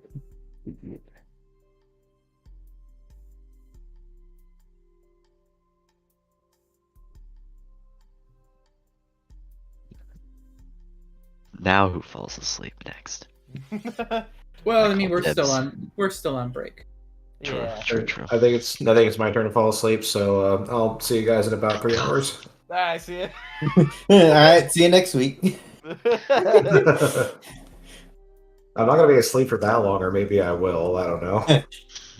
If only. Agathar wants to sleep for an entire week. God, I wish that was me. Yeah, I was about to say, I'm like, fucking wish that was me. Uh, By Agathar, I meant the character. Yeah, I've been- I mean, yes. If I sleep for a week, will I finally be restored? no. Ah! You've fallen on, Yeah. you've fallen on sleep on top of Veronica, so it's already started. Yeah, it's already begun. So, Apparently, Shad. I have returned. Yeah, Rencois zoned out on us. I heard. Rencois, where do you get off falling asleep in my games? Where do you get off falling I asleep? wish in to my hear games? nothing, Shad. I have never once You were the last person fallen- that is allowed to complain. never once fallen asleep in your game box. Thank you very much. That's right. I'm a good DM. The- Oh Damn. Oh my God. Dream cancel. Oh, Emotional Through the heart. damage. and I will it's send you to Jesus. Okay, Oh. okay. Insulting your GM time is over. I believe we have another 7-ish minutes roughly before the break is over. I announced it at 6:52, 8 plus 6 is We have like a minute left. 4 minutes left. Yeah. Yeah, Okay. something like that. Soren swap. Yeah. What's the plan? Oh, also, hey, very minor aside. While I'm enjoying these lovely SpaghettiOs, TM, not sponsored, hashtag. But Skedios. could Oh be. man, they're saying something to me. It's ooh. We will go forward. My pasta's haunted. Quick, I need a cleric. Hey, We that's will- Veylyn finally has a purpose. All right. So we will go forward with Rencois and Percival. So Rencois, I would imagine you eventually knock on Percival's caravan door, trying to, get her to come out there and go to school with you. So by all means, Percival, go about doing your little thingy majig that you were doing. You were saying.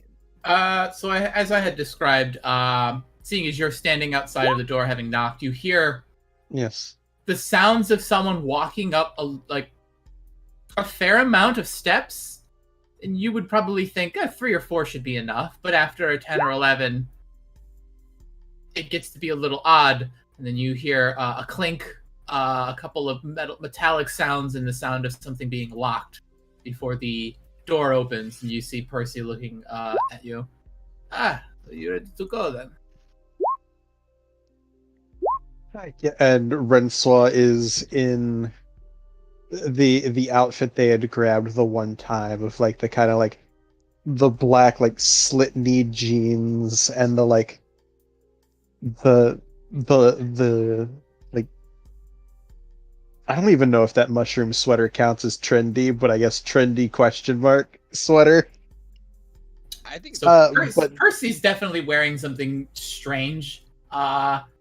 Something that's very out of character, as you normally see her in like a heavy leather jacket with like very loose fitting clothing.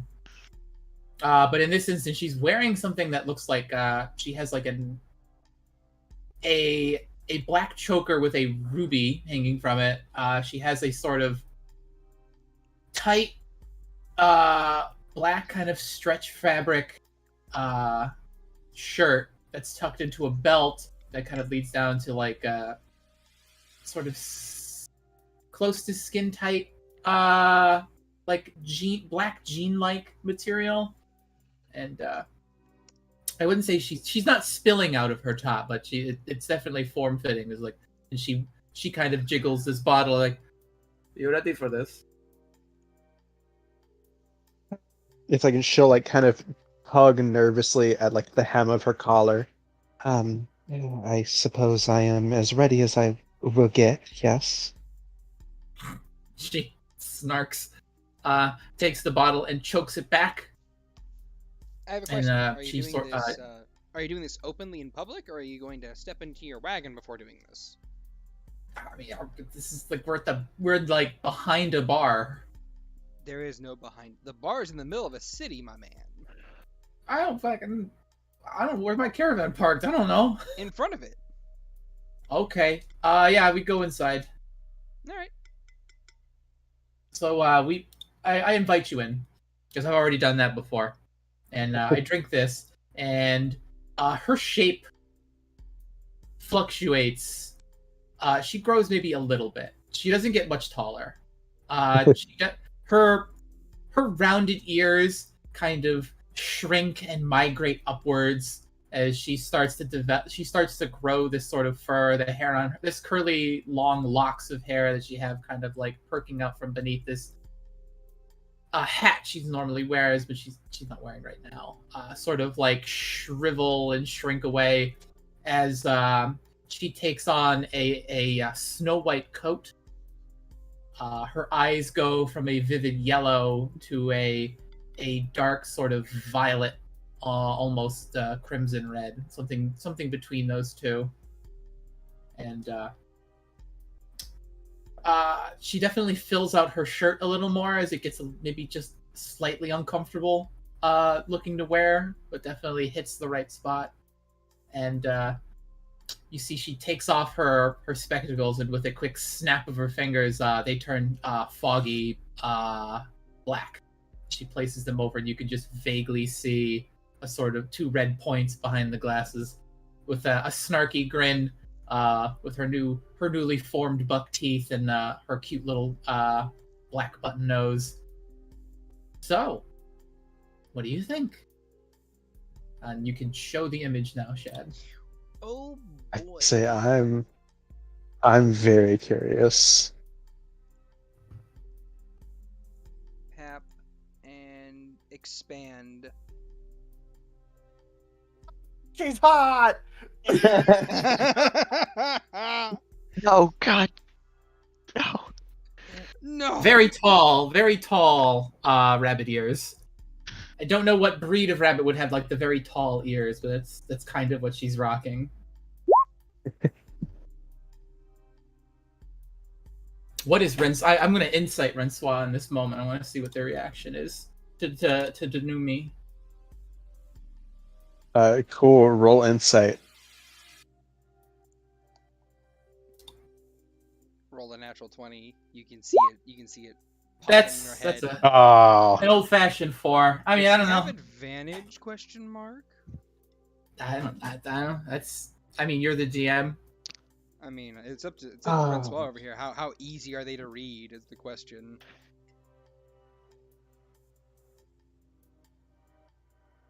I mean, it is still a 4. And she's not actively going to be trying to lie. But Rencois will kind of blink. Well, first off, I think that is very odd to watch happen. Which she'll kind of tilt her head and give a look over.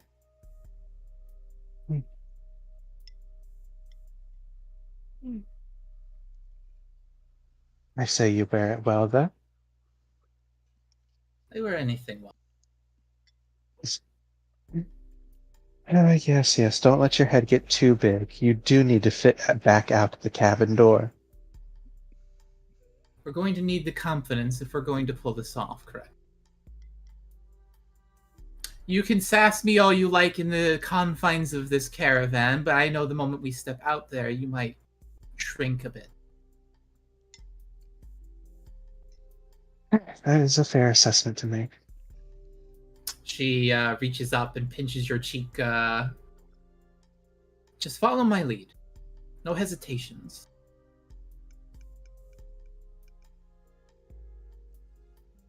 All right? Right then. As she kind of puts on borderline strained smile, but enough to pass most scrupulation. Oh, you don't have to. I have an angle. Hmm? We're not trying to fit in with them quite so much as we're trying to urge our respect through a different means.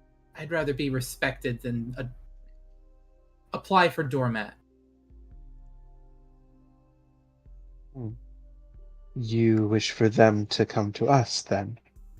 Oh, I intend to push them down and make them kiss my feet.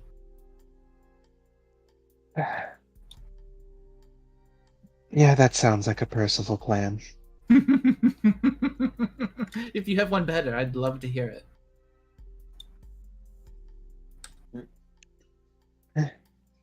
Lead on, then.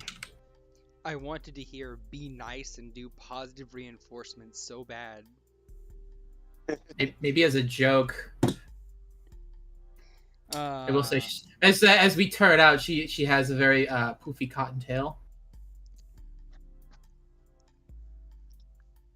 Here comes Peter Cotton Lady, hopping down the rabbit trail. So She's got her book. Yeah, she has her endearing book and her staff of fire, slung on her shoulder as they head out. all right then. So the two of you begin to make your way to the college. Let's. Do I know the general consensus on what grades teach what spell tiers? What do you mean by grades? Like, there's juniors, seniors, freshmen. They all cast at different levels. Okay. Well, basically, I will explain that to you whenever you get to the thing, because I only want to explain it once. Okay. So basically, all the three of you arrive. The four of you. Geez, hell, all six of you arrive at the same time because Maxwell, Soren, and Veylyn. The three of you are able to. How are you following your mark? Maxwell probably would have returned to, like, the two beggars, kind of muttering under his breath, like, y'all saw her go, yeah. Soren and Veylyn. I saw her. Yeah, alright, so... I mean, we don't want her to see us, but... if she actually goes into that school, we can't really get in at that point. That'll be the others' jobs. So keep an eye on her. We know where she's going. If we lose her, we try and come around and get to the school first. And then we know if she doesn't ever end up getting to the school that she never actually got there. And then that's not bad information in and of itself. But we hope it doesn't come to that. Hey, Shad. Mm-hmm. How big of a campus would you say this is? Fairly sizable. So more than 1,000 feet. Gotcha.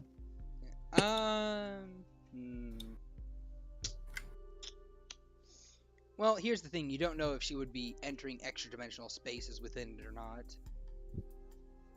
It is a school of magic built by an archmage. True. Let me see.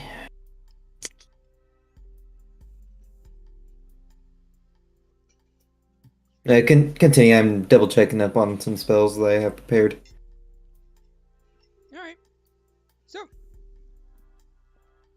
as the three of you, as the three students, quotation marks, make their way to the college, all of you guys find yourselves arriving at roughly the same time. And at the very front of it all is this fairly large owl, Aarakocran, man who's currently kind of like peering out at this gathering of students, letting only a few students just pass in without any scrutiny, and spotting Agathar, Percival, and Rencois all at the same time. He kind of like points to each of you and just points off to the side at a group of students that's slowly collecting up, so to speak. Presumably new students. Veronica kind of like looks back to you, Agathar, and says, I'm gonna sit you down over there, but I'm gonna stay with you, okay? Sure, that's fine. If you have to go to class or something, don't let me to. Oh, no. The first class I have isn't until like another 30 minutes from now. I have time. Oh, okay. Aside from that, I kind of want to be here and help you orient yourself, so to speak. Oh, I appreciate that. And no problem. And Percival and Rencois, you two can actually see Veronica kind of with Agathar on their back, kind of like move over to where all the new students seem to be gathering, as the owl Aarakocra just finishes sifting through the students that are coming up, that are making their way up, and it's just like, okay, that's good for you, that's good for you, all right then. And with a clap of his hands, and a shimmer of air behind him, a barrier seems to appear. He then flies over to the group of new students and just looks to each of you. Good evening, all of you wonderful students, or students to be. Each of you wishes to go to the College of Deepwood, yes? Looks to the crowd. Abigail nods. Sees various murmurs and nods. His eyes kind of glance over towards Rencois and Percival. Do the two of you nod? I mean, we're standing amidst the crowd of other people nodding, and it's sort of like, no, I chose to stand here because it was just the right sort of light. I'm here for my selfie. I'm here for myself. Okay. Rencois will give a curt nod. I do this sort of stupid aloof thing and look off in a different direction as he looks at me, just like, eh. Alright then. He gives a nod. One eye still kind of locked on Percival, narrowing lightly. Well, it is good to see so many new students here, he says, kind of like, pacing right and left, his head kind of like bobbing up and down like owls do, just like bob down, circle, bob down, up, just kind of like, walk bobbing, just like, it is a beautiful thing to see, very, very beautiful indeed, and, well, I am here to test your capabilities and see what it is you can do, and see roughly what course line to put you upon. Yes. And I think, to explain a little bit, we will see what tier of magic you can cast up to, and then, well, after that we will ask of you your speciality, if you have one. If not, we will ask where your power comes from. Yes. And depending upon your answer there, you will be either sent to the sorceress sector, the warlock wardroom, or you'll be shipped over to Deepwood to Hardwood. He did not say Deepwood, he said Hardwood. You'll be shipped over to Hardwood for druid training because you're not supposed to be here. And now, I believe the person we'll begin with today will be, lifts up a long, clawed hand, and he slowly circles his finger left and right, and points to Percival. You there, dearie.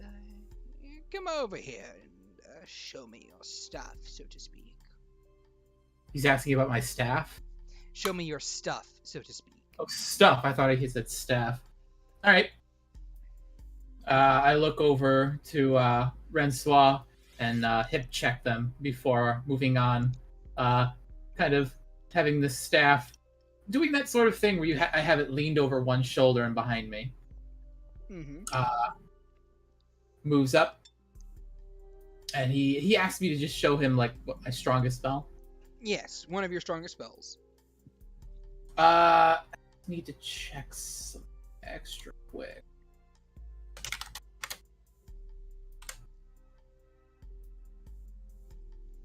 Yeah, that won't make any difference. What's the closest piece of vegetation that seems of size? You could just tell him.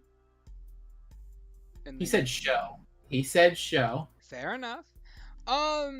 I would say this is Vitrium's Deepwood specifically. Yeah, there's probably a tree nearby.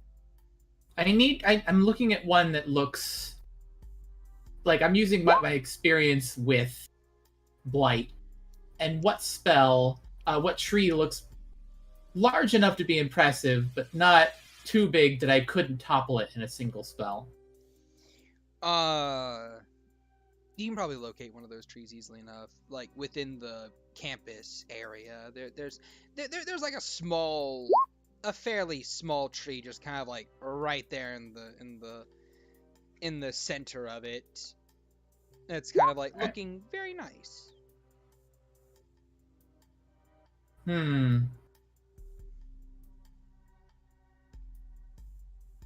She looks out at the tree, looks back at him, then back at the tree, and with a lift of a finger, a whisper, and a snap, the tree just kind of like, you kind of see the tree sort of like fall an inch, and then just sort of like droop before falling with like a crack as I rock the middle of it out with Blight.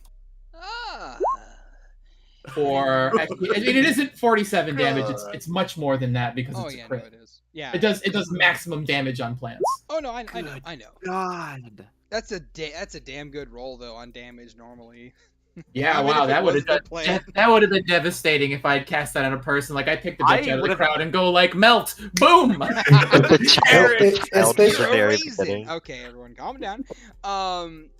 He looks at the tree as it topples, his head kind of like curving to the side to topple with it without moving his body. As it just kind of like crumples to the ground, and he's just like, impressive utilization of the Blight spell. Tier 4 is your highest level, yes? She gives a sort of soft shrug before giving that staff a twirl and returning it to her back. And I presume you can cast it twice or merely once?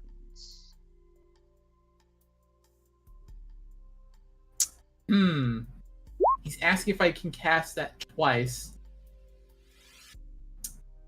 She'll cast another 4th level spell, but I wonder if I could like hide the fact. Hold on. What? Hold on. Oh. Hold on. Let me look up a thing real quick. First of all, I need to see how many spell slots you have for your level to make sure I'm not insane. Yes, you only have the one. All right. So, I do only have the one, but I'm wondering if I could hide that fact and cast another one from your staff. I'm not going to cast Blight. I can't cast Blight from my staff, but I can. I do something along the lines of she pulls that staff up and with a sweep, she makes the wall of fire snake, and form a sort of design a cursive letter, H. It flares up, stays for a moment, and she pulls the staff back. It dissipates. All right then.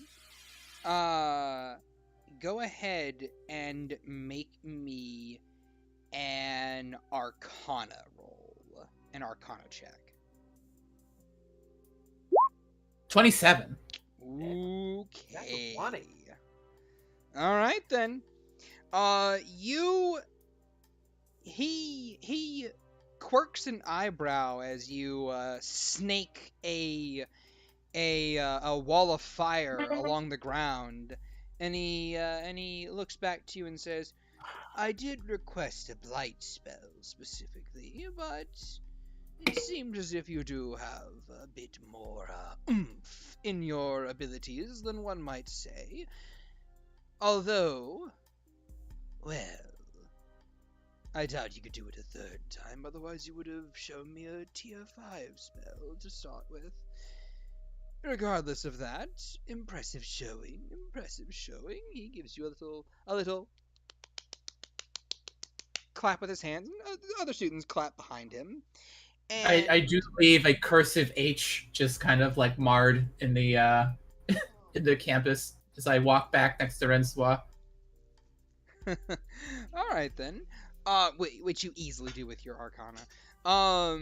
And he gives a nod and he says, I believe, and he pulls out a couple papers and just hands you a paperwork, a sheet of paper that says you are a registered tier 4 caster.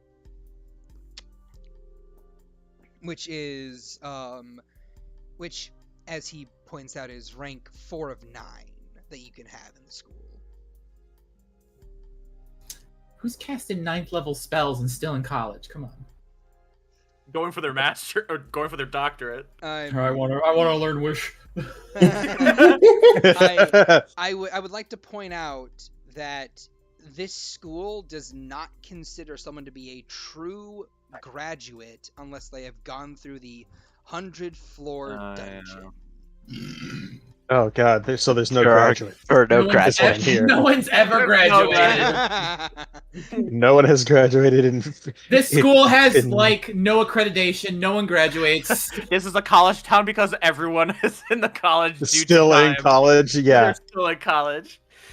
God, can you imagine the student loan debt? Oh God. Before I There are die. graduates. There are graduates, I will say. There are people who Yeah, have got beaten it the with my dungeon. hand. Yeah, like her children, which is super biased. Yeah, you said that the only ones that have passed are children. The bard the leader of the bards, the bard college city, is the only that from what you've told us, from One. my knowledge. She is one of few. I keep fluctuating the numbers because I keep forgetting the numbers, but like one of few that have actually passed through the college itself. Yes. Okay, because the last time I heard, she made it to floor 96. Yeah. She gave up at 96. Moving along, Oof. as he kind of waves for you to move forward, you can move through the barrier.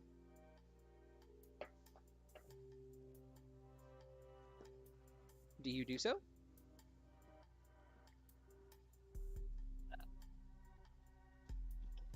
Percival? What? Yeah, I moved. What? Oh, I didn't hear you say anything.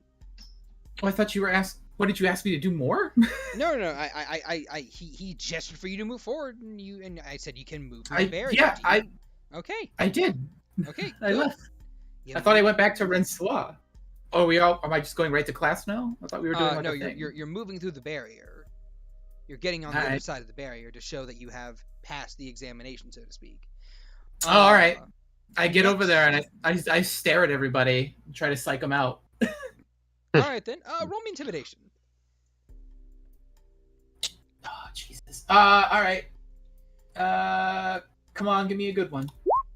18. I'll go with that. Nice. Okay. Just this like Snow White rabbit, tall ears, black shades with just these two beady like little glowing red dots on the back of them, just leering, like fucking giving people the dirty look. All right then. You watch as a few students manage to make their way up. One of them is this other you see one kobold, I believe, yeah, a blue scaled kobold in like, you know, full plate mail. They have like robes on, and the test man says, so what tier can you cast up to? Well, boy howdy, I can cast up to tier 4. All right then. Go ahead and show me what you got. Okay. They place a covering over their right eye, and they snap their fingers towards towards the tester. Cast fireball. Powder spell. Once the teacher's dead, the school is ours. School burns down. No, Everybody gets no. bad first degree. I'm gonna have him make a save. Nope. You see him begin to warp, but then he stops, and he's like, a very fine attempt at a banishment spell, dearie, but sad to say it didn't quite stick. Quick, Percival, what's your importance for the day? Here, I make a save. I would rather he not get in. No. Anyway, the kobold gives a big old thumbs up. They're asked if they can do it again, and of course they can. They say. He asked for them to show him, and they say, why do they want to use their? Sorry, let me just go through this change. Why should I use my magic? Can you do it again? Why, yes, I can, sir. And why don't you show me? Well, why do I have to use all my magic right now? I mean, like, I'm just living my best life, aren't I?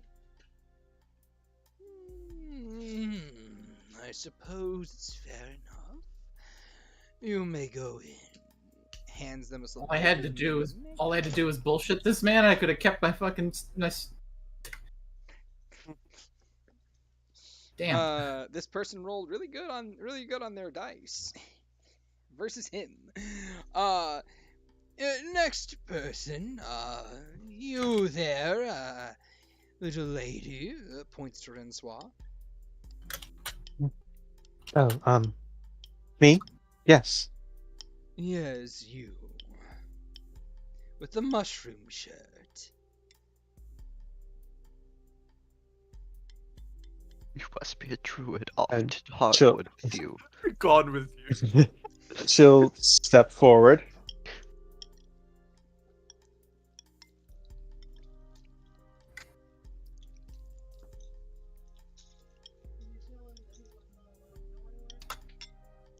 Oh no. Did we lose Shad? No, you didn't. You must have skipped out or something. I didn't hear No. what you said. She stepped forward. She steps forward, and he says, "Please tell me what tier of magic you can do." I can do up to 3. Then why don't you show me one of your tier 3 spells?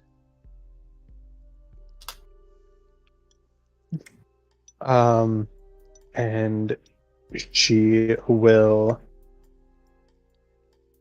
kind of take a deep breath and clutch her staff and hold it to the ground as the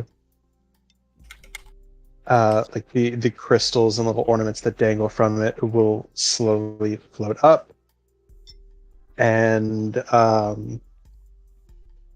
from the slowly a large cloud will begin to form in the area ahead of her, which will begin pouring down freezing rain and sleet. She's going to do Sleet Storm. Cool. All right, then. And I have a very important question for you that I'm going to answer She was going to do myself. because she was going to do one other thing.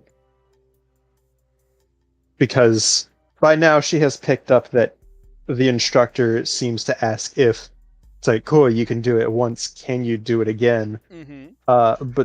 But Sleet Storm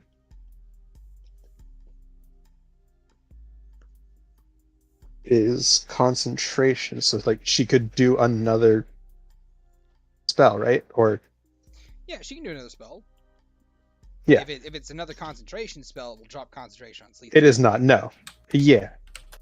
So while she's maintaining the concentration on the Sleet Storm, this just a storm of ice and rain that is pouring just in the middle of the grounds, and then she will like run forward and jump up like into the falling ice and snow or in sleet, and then as she comes down she will grip the staff and slam it down into the ground, sending the earth roiling and the ice along the ground cracking and spewing everywhere, as she will do Erupting Earth. Okay. Yo. All right. Let me look up a thing real quick. Ah, yes. Okay. The Okay. groundskeeper's going to hate every time we have new students. This one wrote their name. This one blew up half my fucking topiary. All right then. All right then. As the earth erupts outwards and ice and snow goes everywhere, and earth and little divots of dirt, clods, and so on and so forth, the instructor goes, very good, very good, very good indeed. Yes. Tier 3. Very lovely to see. And I welcome you to the college. She will bow her head and walk through the barrier and join Percival. Percy smiles at you, wraps an arm around you, and pulls you in close as we watch the rest of them. You guys watch as a tabaxi groundskeeper with these robes on, this staff, just kind of like walks over to the erupted earth and goes, It's a living. and then just starts tapping his staff as like the earth begins to just like just shift and slurp back into place. It's just like kind Sound of like that cleans too.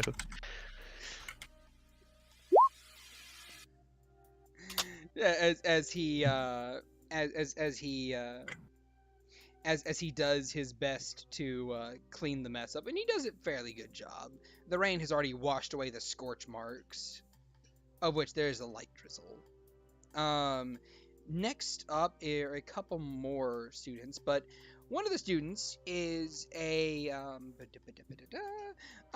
appear to be a human female, with this long blonde hair, these slightly pointed ears, and these doe-like blue eyes. But as they're standing there before the instructor, and the instructor's like, please, dear, you tell me, what tier can you cast? Percival, you can't help but notice this person's eyes are on you, and they look objectively terrified. Like, oh no, oh no, and they just barely squeeze out. Tier 2? Can I cast message on this girl? Sure. She just hears the little whisper. Just breathe. You got this. Don't fuck up, bitch. Roll me persuasion. Oh God. Okay. I will give you a straight roll on this one. Okay, so 11. 11. Let me see what happens. I probably figure it out. Alright then. She starts a bit, but then she stops focusing so much on Percival and focuses more on the instructor. She just kind of like pats her chest, just like. I use my portents, make them feel. No, Oh my no, I don't do that. No.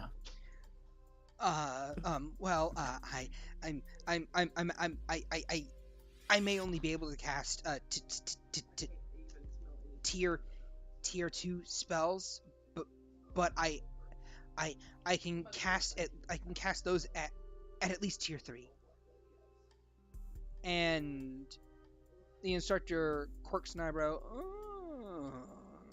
Sorcerer, yes? Yes, sir. And by all means, show me what you can do. And and she kind of just like centers in on herself, and you watch as kind of like she clenches her fist, just like squeezes her eyes closed, and she's like wiggles her nose, just like, you know, like Bewitched, just wiggle, and with a twitching of the ears, you see the weave kind of like shift around her a bit, and it seems as if something clicks, and she points at and she points at the professor, and she says, do you have the shield spell ready? Of course, dearie, by all means. Okay, and she makes a gesture like a handgun, and she pulls her trigger and fires off 5 bolts of energy that just pew pew pew pew pew pew pew as she casts magic missile at 3rd level. And of course, a shield spell.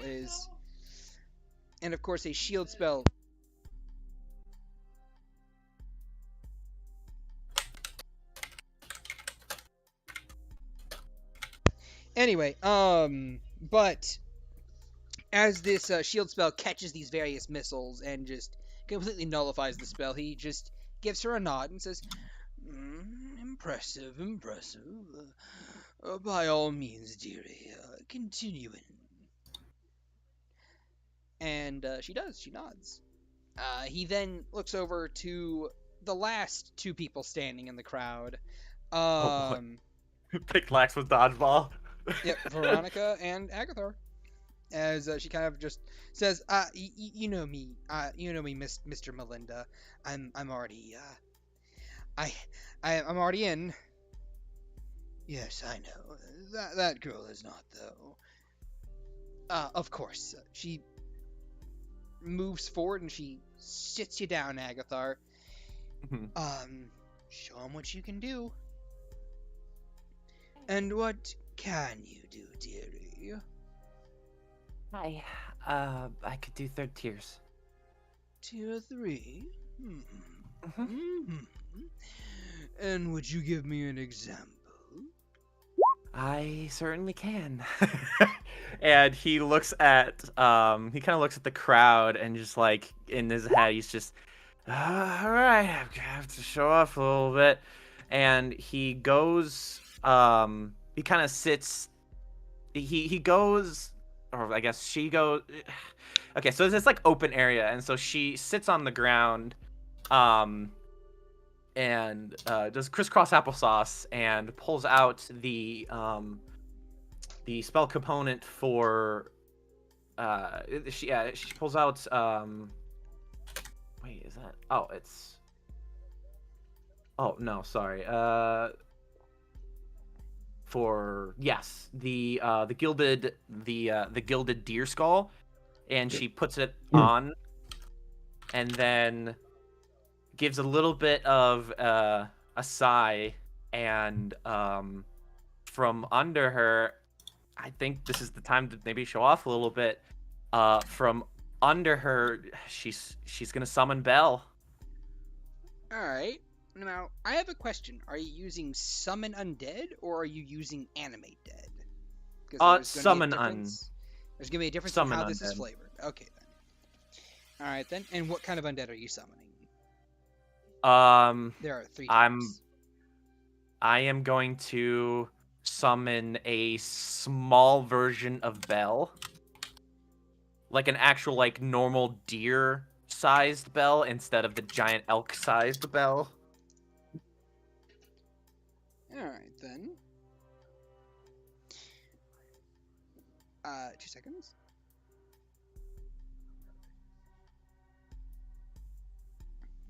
Well, and with that, you have this cold feeling run through your body, and you feel like your arms, that unnatural chill within them, crawls further along your shoulders towards your chest for just a moment or two before this black portal opens beneath you, and rising from within it is, of course, a miniature Belle, their head between your legs, kind of like uplifting you on top of them as a mount of sorts, as this 6-foot tall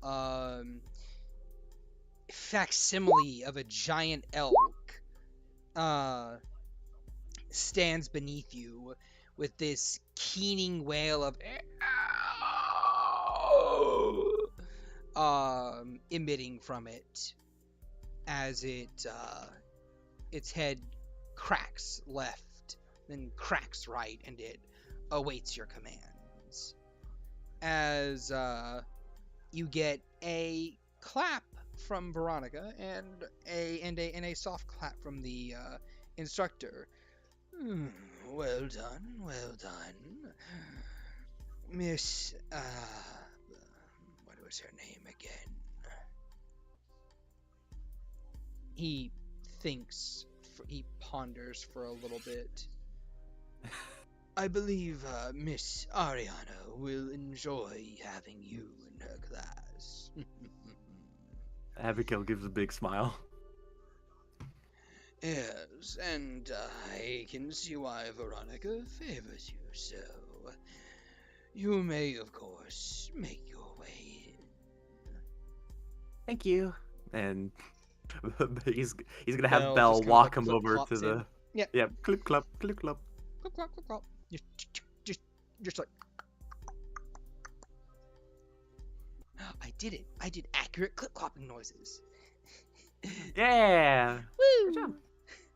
Moving along in, as you are the last person to kind of make your way into the into the college proper, this Melinda turns around and says, I wish you all a pleasant path, and for those of you who are seeking a bit of a push in the right direction as to where you wish to go, by all means, ask me. If you are of a wizardly sort, I will be more than happy to direct you towards the Archmage of your studies. And he begins to make his way in. If any of you would like to speak to him as to which professor you're going to go and see, you may certainly do so. I poke Rencois with a spell book. Huh? You're going to need this. Yes, thank you. I have a spare, so just don't let anyone read too deeply into it, or you'll allude that you can't read and write half.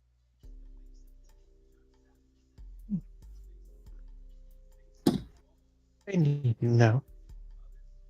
No, but they do need to know that you're a wizard. Otherwise, they'll send you off.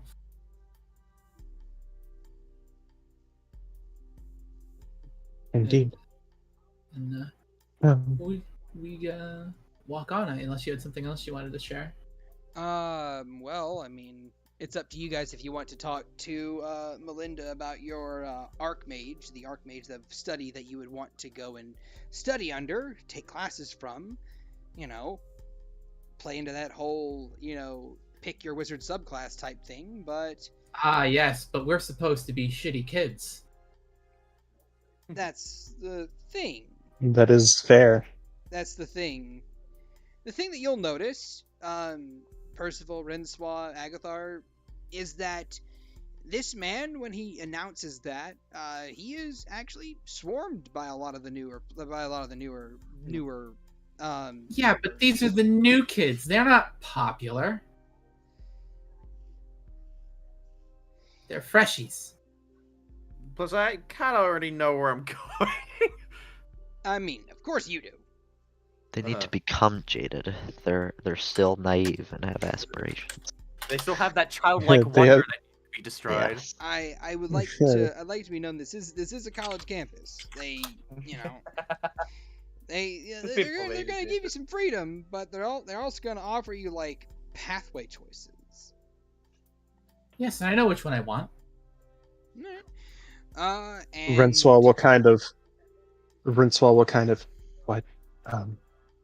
what college should I pretend to be? Evocation. That's what you displayed. Stick with it. It's the easiest. No. Transmutation and conjuration are what they mimicked. I did, yes. You cast. A conjuration and a transmutation spell. Sleet Storm's conjuration. What the Yep. fuck? Yeah. Next thing you're gonna tell me Fireball is a healing spell. Fireball is evocation. Sleet storm is a conjuration. You conjure a sleet storm, a storm of sleet. Mhm. Erupting earth is transmutation because you're causing an earthquake. Well then shit, I have to look what the fuck my spells were. Your spell was Evocation. necromancy. Light is and necromancy. evocation. Necromancy and evocation. Yep. The wizard has only one type of spell, like class This school, is true. unless they're stupid. And the thing The is, problem is I need to. hold on. And the thing is, as Melinda, sorry, passes by the both of you, he gives you a nod and he looks to you, Rencois, and says, "I hope you'll join me in my studies of the transmutation magics. If not, then well." I'm sure the Conjuration Archmage would be of some use to you. And you there, dearie, you, I believe, necromancy with Ariana, or, well, evocation would work well for you. Although I believe Wall of Fire might be transmutation. It's evocation. It's evocation, I figured. Alright. Entirely up to you, though. I make no assumptions.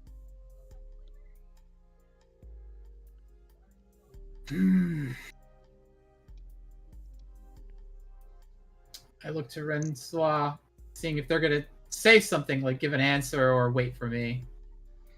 I'm going to. The problem is, it's like I don't know spell classes well enough to figure out which one I could bullshit my way through easier. I think you would have an easier time bullshitting your way through transmutation, considering a lot of transmutation spells are shared between wizard and druid. Mhm. Let me see, Such as that's Erupting Earth, Conjure, Earthquake. Evo, Conjure. Yeah, the question is just like I don't know which ones are. That's Evocation.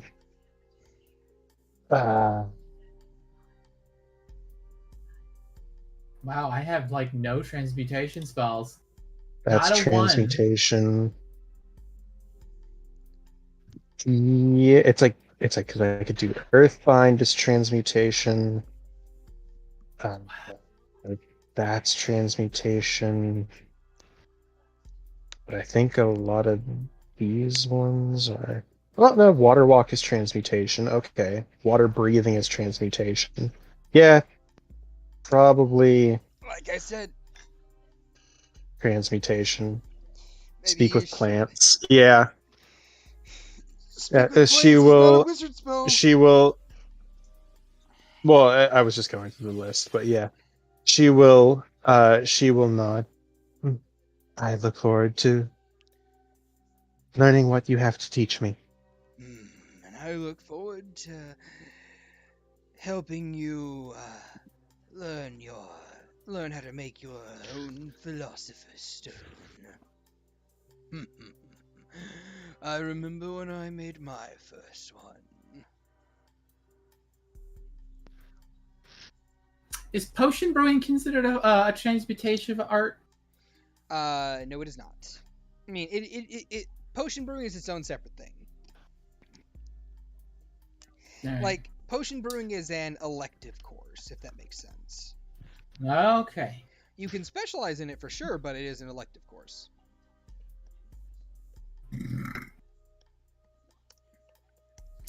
Big oof. Well, of course I have to take transmutation. I can't leave Rencois alone.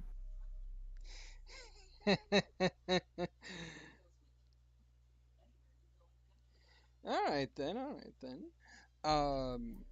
With that in mind, I need Rencois, Agathar, and Percival to all three roll me Arcana checks.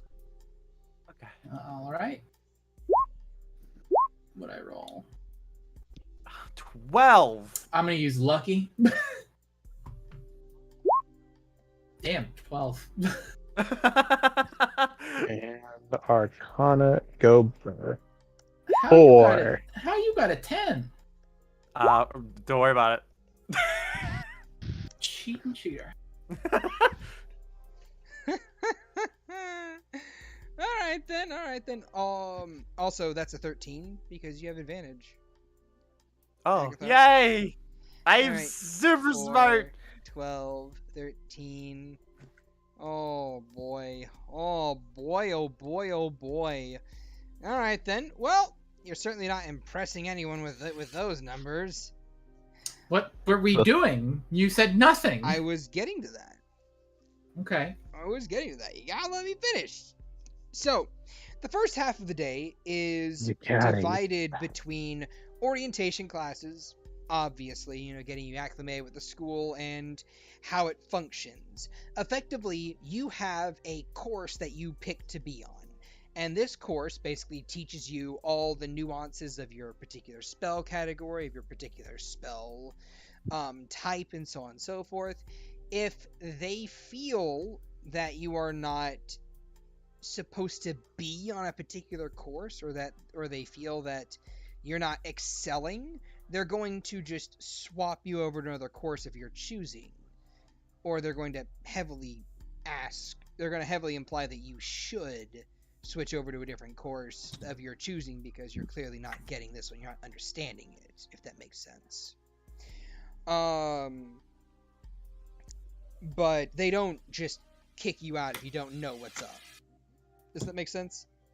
Because magic works differently for everyone. And while you may initially go into a class because, my friends are in that class, it may not be the right class for you at the end of the day. Like, the Deepwood College is all about finding what class suits you the best and putting you in that class so you can excel and grow and so on and so forth. But the first task of the day for your transmutation classes is you are going to make your Philosopher's Stone as per the 2nd level transmutation wizard ability. Of which both Percival and Rencois failed to do so. If I had known that was what I was supposed to do, I would have done something about it. You just said roll a thing. I mean, what would you have done? Would you have used your portents? Yeah. You can do that if you want. I mean, technically, I'm supposed to declare it before I roll. I'm allowing it. It's Alright. a bunch. Like this one check is basically like, oh, a bunch of checks throughout the day. Yeah, 17. Okay, so you're forcing it to be a 17 in total, or a 17 with your modifiers.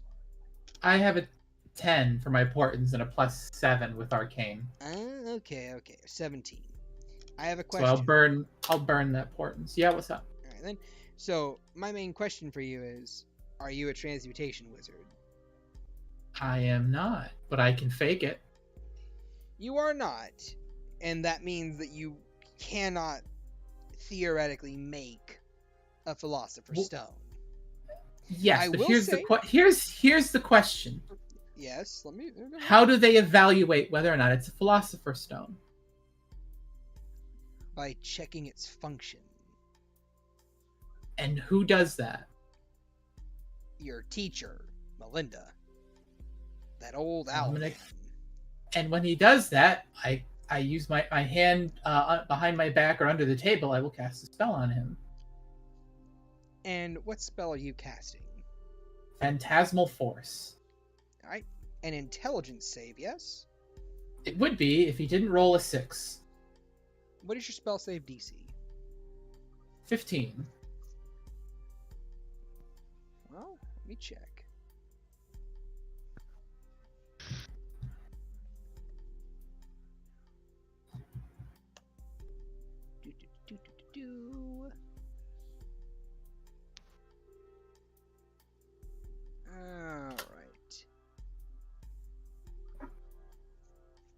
Alright. He still passes. Dude's got a +10. Probably Archmage level. He would need a +9 or better would get him there, yes. Which, with a +5 modifier, and I believe anywhere between levels... Let me look at... Let's see, +5 modifier, and a... levels 9 through 12, or levels 9 and up, with a +5 modifier will get him there with a 6 on his roll. To beat a DC Ooh. 15. Okay. Alright. So, he Good try though. succeeds the save, and he looks to you, quirks an eyebrow, and you see a very small smile form. Very creative indeed.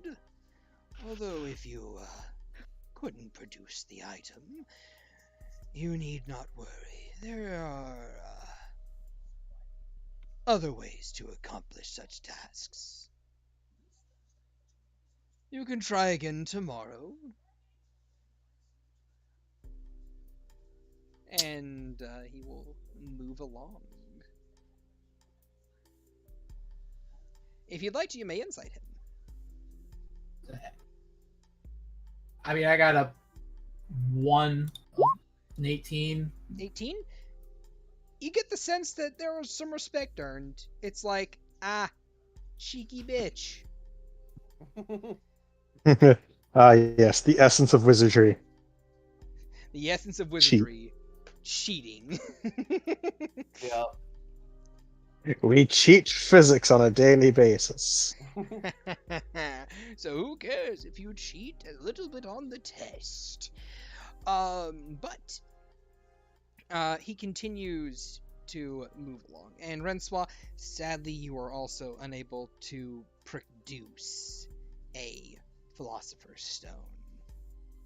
Rensois just stuck sitting there, like, reading the gobbledygook that is a wizard speak. It's like, what the fuck does any of this mean? Yeah, and as he kind of like walks by you, he just looks down at you and is like, I would think that you would have a bit of a better understanding of such things, but it is of no matter. We can always try again tomorrow, little Dot. He'll just pat you on the head. For first stage hitters. Fret not. Most people don't get it on their first day either.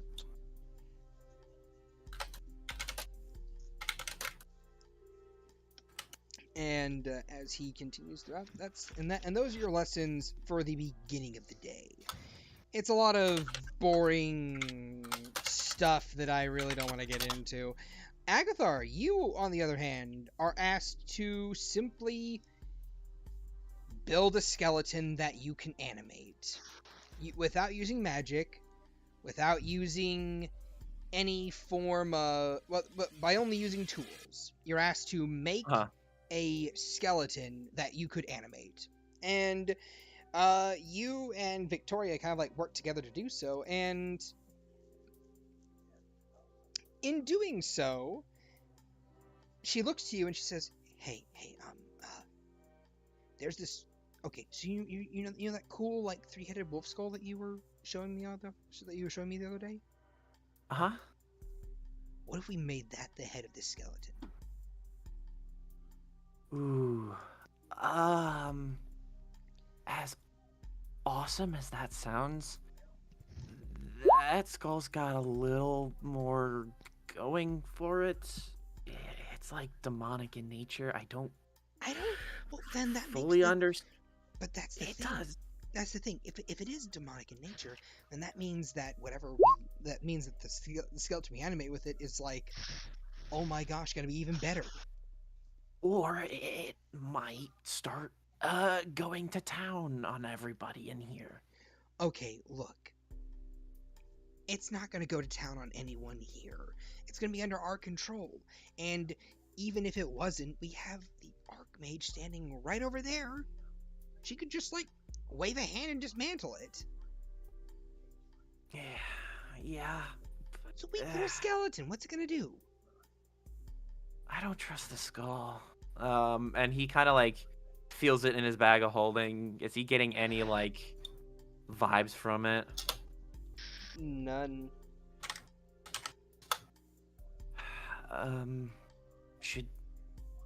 Maybe we should ask her first?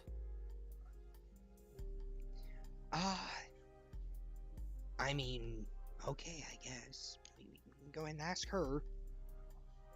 Yeah, because I really don't trust this thing.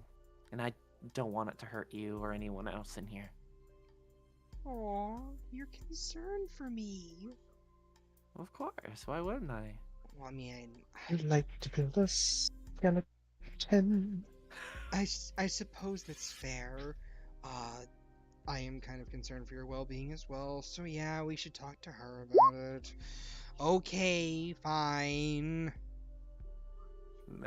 Abigail gives a smile and then hops up and goes to Miss Ariana.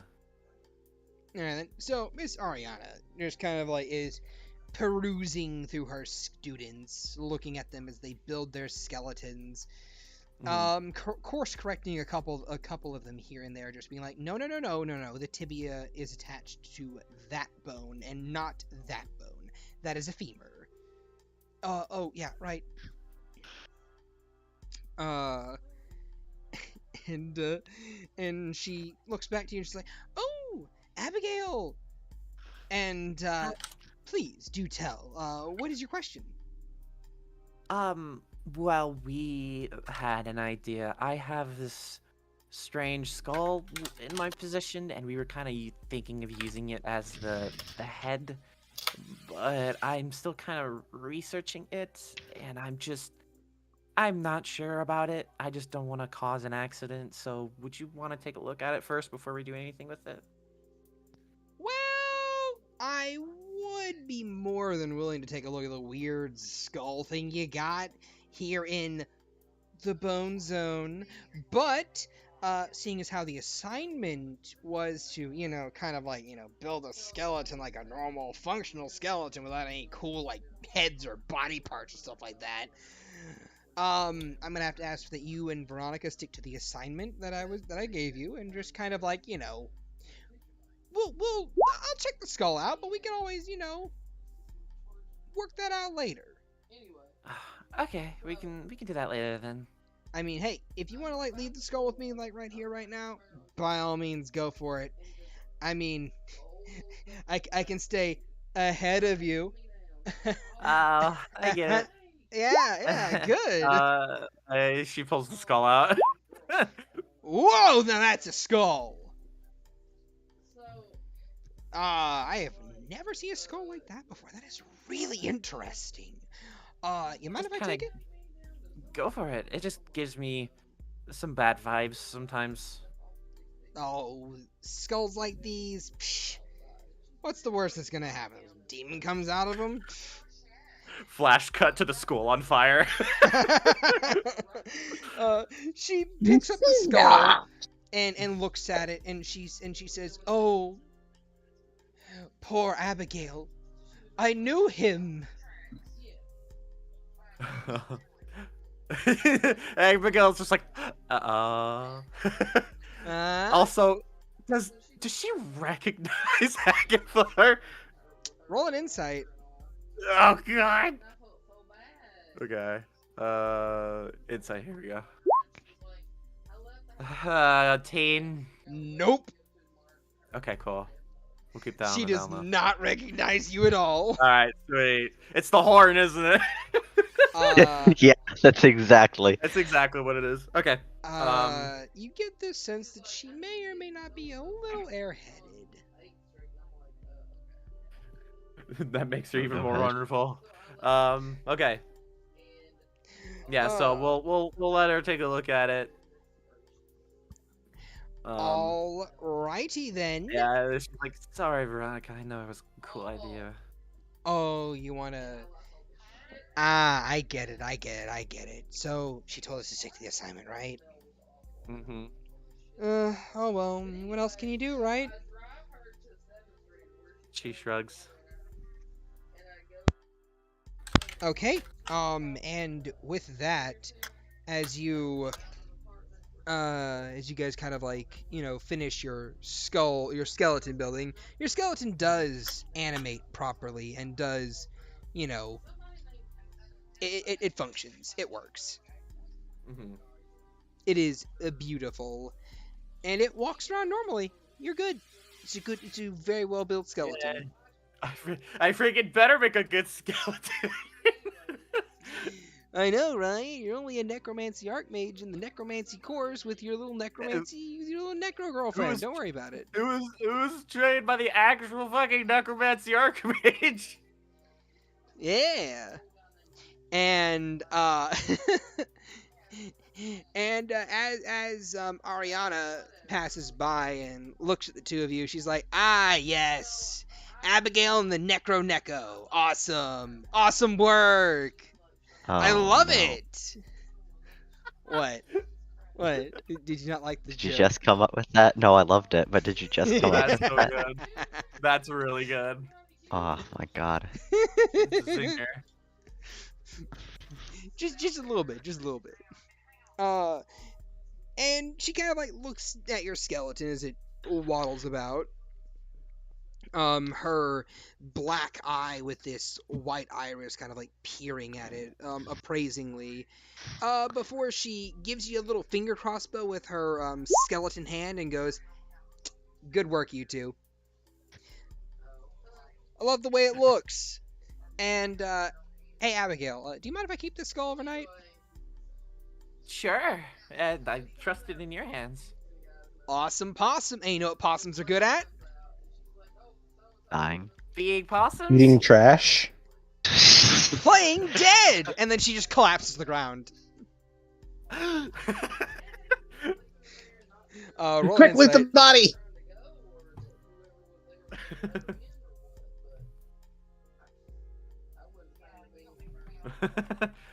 Oh, that's a good one. Roll an insight. Oh god. Okay, here we go. Cardiac arrest on the floor. She's fucking dead. Oh my gosh, you fucking did. Wait, hold on. You, Start setting a ritual again. she reaches up with her actual flesh hand and just kind of like paps you on the head like, I'm just fucking with ya. Oh. How many of you thought I was dead? How many of you thought I was dead? Don't you tell me. At least 5 of you. Awesome. You guys gotta know to learn how to counter gentle repose every now and then. Jeez. And she's kind of like sits up and just stands up and just spins and begins to teeter on along. Class dismissed. Go on to your lunch and have a good lunch. I'm too tired for this. Yes. And as the classes go to their lunch, students begin to file out of the central building. What have Soren, Veylyn, and Maxwell been up to this entire time? Your mark did indeed go to the school, and they did go inside. One moment. I'm petting a cat. When Rencois and Percy have a moment alone, she's gonna whisper, "Is like, we have to steal some of these stones."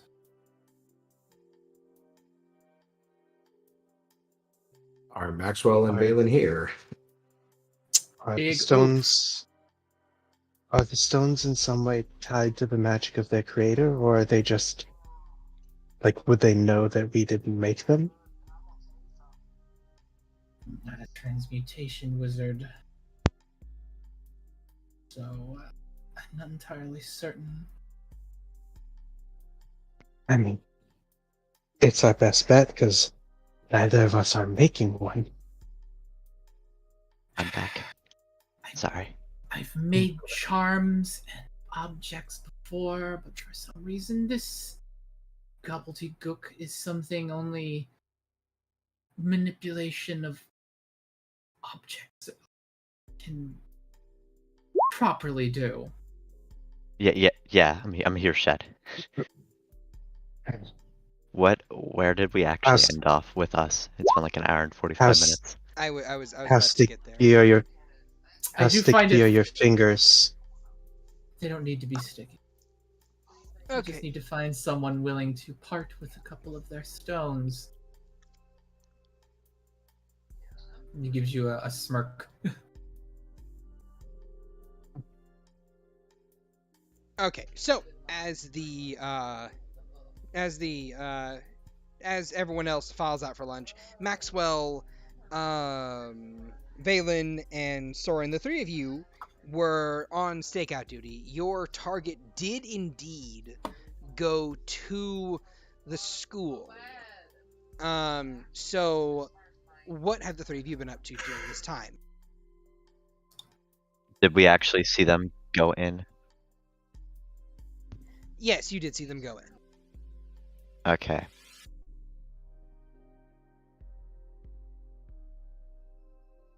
I mean, we kind of agreed that if they go into the school, we can't really go in then, right? Yeah, we can't do anything. All right. I don't know. Let's think. Thinking is hard. Yes, but this is what the 3 of you have been doing in the interim period. As lunch is let out, the students get to leave the campus and go about getting lunch and stuff before they return for evening classes. How many entrances are there, like, into the school? Is it just the one big, like... It's the one big The entrance, thing. yes. Unless Okay. you're like dimension door out or something like that. There's gonna be, like, hundreds of kids streaming through. Easily. very easily. I guess that might be the time to just use that spell, locate creature. Yeah. Veylyn, you're muted. Are you here? Shit, I forgot I was muted. Yeah. We're really good at this. We're professionals. Definitely professionals. Very much so. Yeah. Veylyn would pop the locate creature.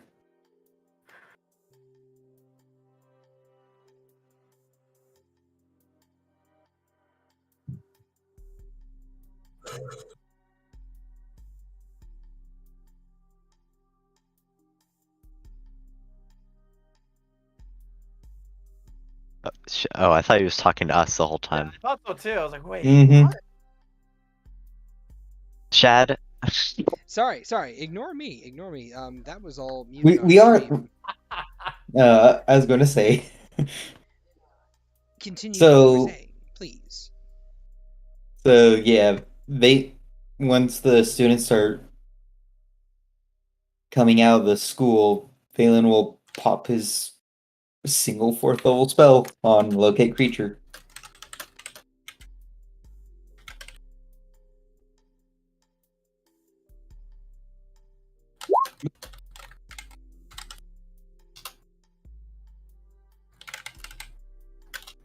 All right then. think he's Well, going with again. with Okay. locate creature, you find that you don't feel her at first, but after roughly 5 minutes or so of waiting, you do feel a presence ping into your 1,000 foot radius. And you feel her moving throughout the campus and begin to make her way out. And once she's actually past the gateway, you can spot her easily enough. Mainly because you know exactly where she is. You can feel her moving. Your eyes just kind of like immediately lock into place and go, "That's my target."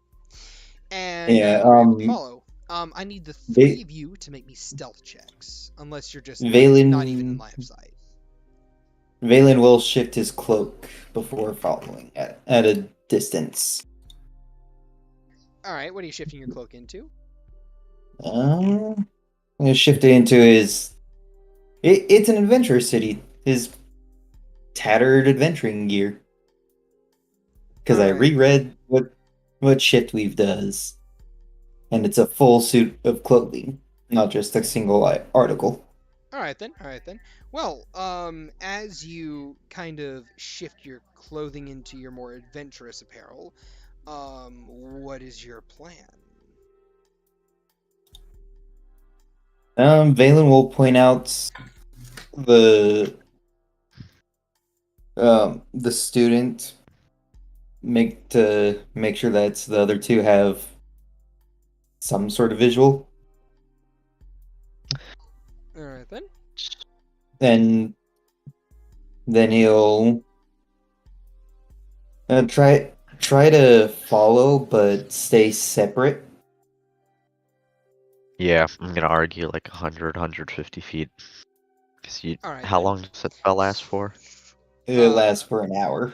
Yeah, so just stay like that far Alright away or then. something. I'm gonna need the three of you to roll me stealth checks. Yep. It sucks because it's concentration. I would give myself something else.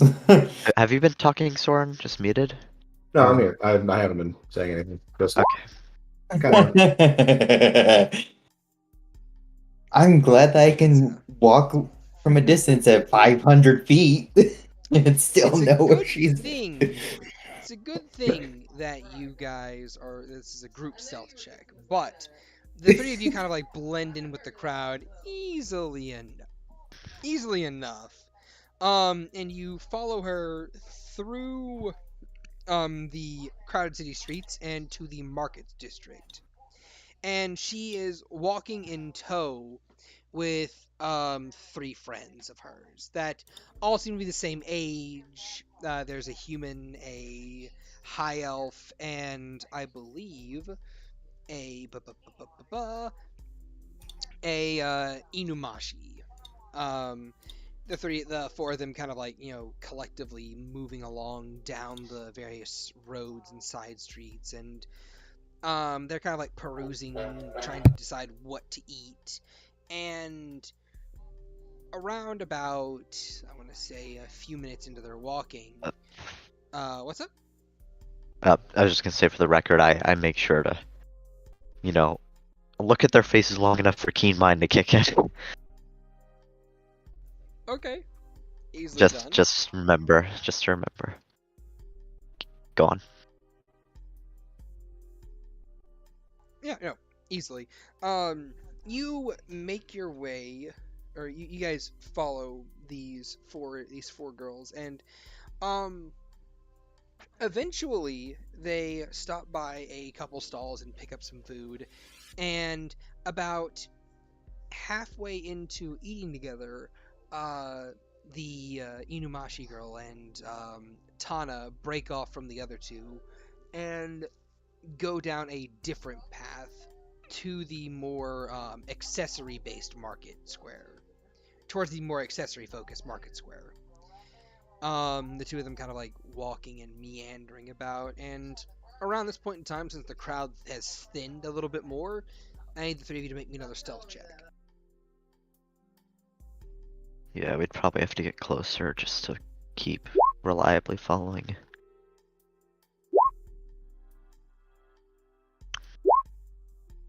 You guys have to stay close. Yeah. Alright then.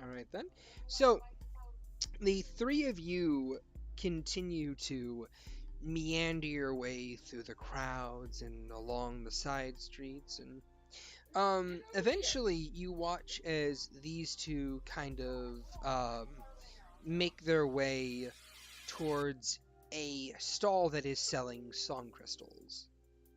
And you can tell it's selling song crystals because the name of it is the musical rock. Nice. And this particular rock, or this particular musical rock shop, Boo. quiet you. You know you like my jokes. The musical rock shop is ran by a Knowlish woman, who kind of like gives the two of them a big wave as they make their way over. And I would imagine the three of you aren't close enough to eavesdrop per se. But Maxwell, you do have keen hearing. Go ahead and roll me a perception check with advantage. Sure. Nice. Man, Hey. these are oddly good rolls. I'm scared. I think that the two that Soren and Max would be the closest, while Veylyn just hangs out further back. Yeah. Because he's not the stealthiest, but he's keeping good track. You want Soren to make a perception as well? Soren does not have keen hearing, is the only reason why Maxwell's getting the check. I'll be relaying what I hear to Soren. I as it figured comes. I figured as much. Yeah. wanted to touch bases. But as you kind of like sit next to a stall and kind of like eat a bit of food, seemingly chatting with Soren, I would imagine, to help blend in with the crowd. You perk up your ears and you listen in, and you can hear the Knowles woman go, "Hey, Tana, and I believe your name was Sheepa, yes? That's me, man. Hey, look, Sheepa and Tana, my two favorite customers. What are you two doing here, eh? Are you here to get the latest and the greatest in the song crystals? I hear Kylie made a new one recently. She's really racking them up, I hear." And Tana just says, "No, not really. I'm here for my basic mix. I got my last one got stolen again." "Oh, I see. I understand. Are you looking for just a casual mix or more of a business-oriented one? And Tana goes, more of a business-oriented one. Shad. I need one to really get my groove on too. And yes, Garlic. I would like to ask for an insight check on them. When they say it like Hey, business slash casual, I have is a it? question for you. What are some of Oh, the languages you speak? oh Christ.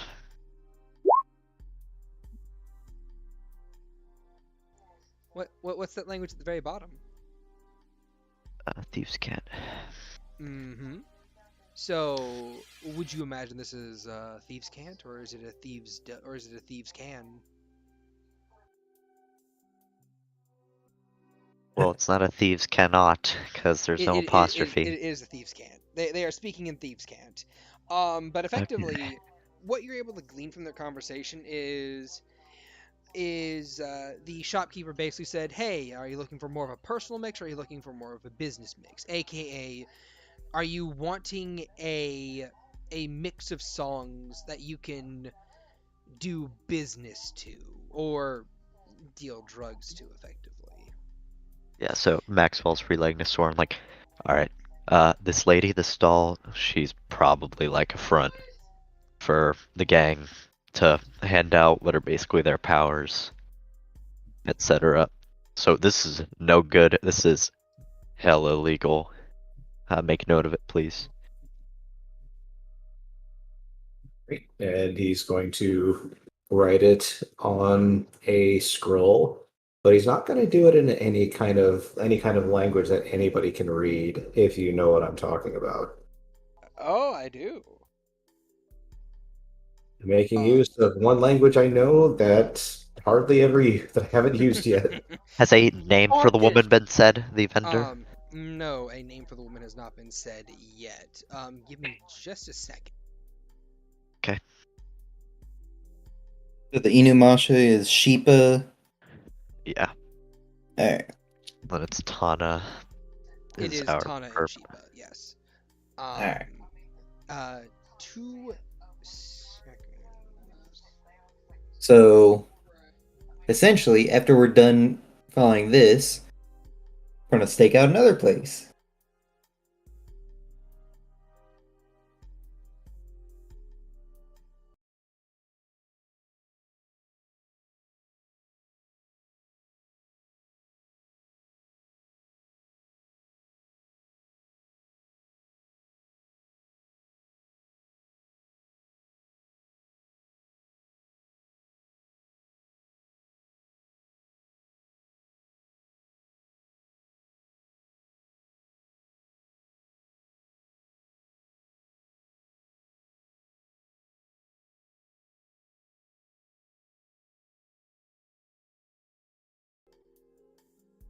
All right. So, but yeah, as the two of them settle into like a business exchange, you can hear Tana go, "Yeah, I really would like a more business-oriented mix." Well, I got just the thing for you, fresh in from our former friends in Morningwood before they, sold the cow, so to speak. I managed to get a couple of the greatest hits in. And roughly that translates to garlic is before our associates folded to whatever pressure they were under, I was able to get some of the mixes and songs from them as a shipment in. Okay. To which Tana responds with, well, it's nice that you got some new song mixes, but do you have any of the extra backstock? I've only moved the backstock to a local tanning salon where it can kind of freshen up a bit, right? Understood. Then I guess I might have to try and get a tan through this fur.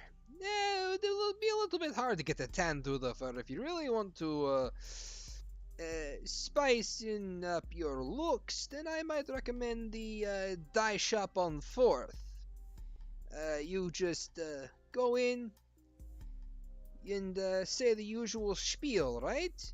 Yeah, the usual spiel. Yes. Tell them that your good old friend Roxy sent ya. Eh? Gotcha. Thanks, Roxy. Anytime, Tana. And here's your business mix. And she sits down a song crystal, and Tana, of course, picks it up. And her and her friend begin to meander off. So Maxwell finishes reeling all that to Soren. It's like, And the Hope- language that Soren is writing down is this very beautifully written language. He has like this calligraphy style to his writing. And the symbols themselves have no real meaning to you, which is strange considering, thieves can't as a language, but, it's not slang, it's just some entirely different language in general. It's just a bunch of signs and signals. Yeah, and Soren's not trying to be secret about this. He's got this thing like wide open on the table, and he's just drawn on it because he's pretty sure that nobody can understand what it is he's putting down there. It just looks like he's practicing like brush strokes. Alright, so here's hoping that Roxy's her actual name, but even if it's not, it's good enough as an alias. We're gonna need to keep following her to get to the quote-unquote tanning salon. Thank you. Yeah, so far they said 2 different places. Yeah. 2 additional places, a dye shop and a tanning salon on 4th. So The dye shop is on 4th. The tanning salon did not have a location given. Ah, I thought you said tanning shop on 4th. Alright. Yeah, alright. the question is if we want to pin this place down now and just get it out of the way. Like in the eyes of the law. Or if we want to keep it around so that they don't know they've been made or don't get suspicious. If this place are places like these known, like these vendors that just pass out these crystals to like those in the know? As far as you're aware of, not really. Okay. So it'll raise like a big stink if it got like raided. In a way, yeah, because like as far as the general public would be concerned, this is just a song crystal stall, and Yeah. they sell to anyone who comes here. So if they got raided, it would, kind of like put a bit of a damper in that market. I mean like among the gang members, like psychoanalyzing them. Oh, Like would it make them all paranoid or whatever? Give me a general intelligence check. Or perhaps an insight check, maybe? Fine. It's give you it's insight. of the mind, it's psychology. Okay. Yeah. Of the mind and psychology. Okay, fair enough. With an insight of 19, I might go so far as to say that you get the feeling that if you were to raid this stall right now, it would spook other people. Because this was kind of like the first stop this particular lady made to get a new song crystal. Yeah, okay. Alright. I'm going to tell my boss or whoever that this place exists. Hopefully she's not, well, I'll tell her not to just run in and, raid the place.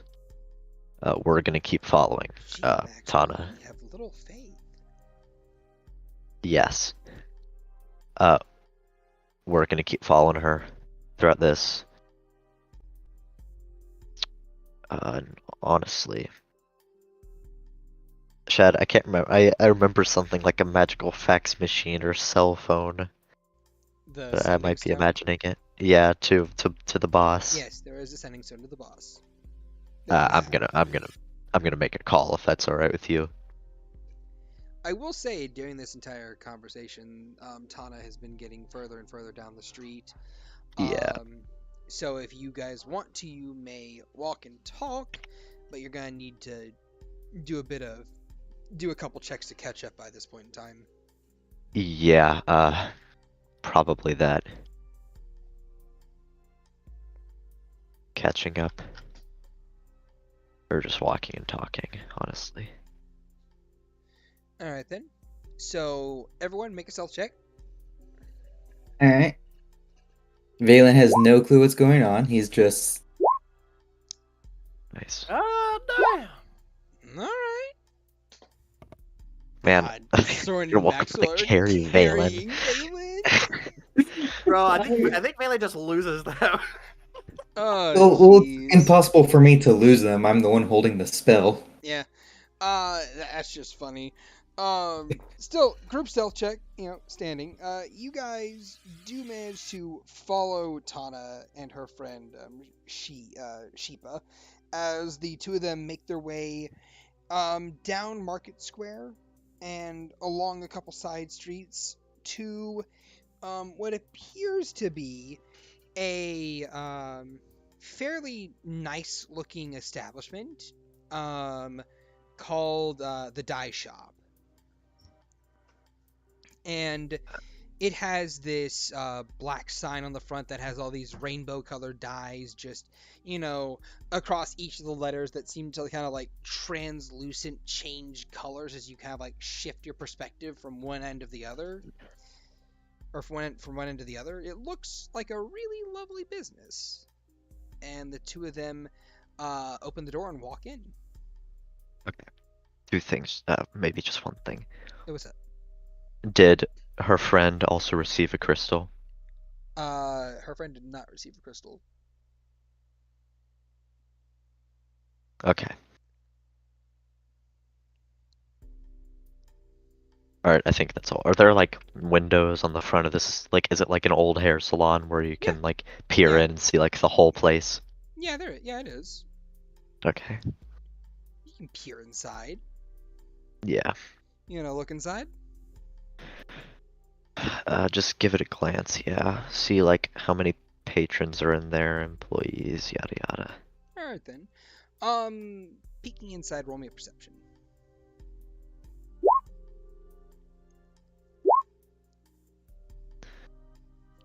Alright then.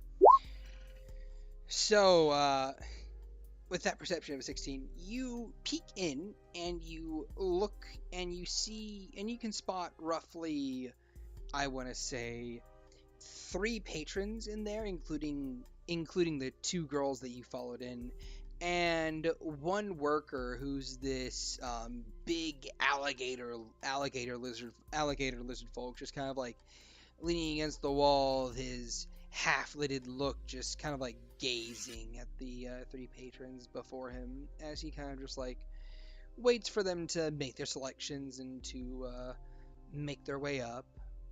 Are you gonna continue looking, or are you just gonna, poke your head back out? Or are you gonna go back into cover? Hold on, I'm reading a thing.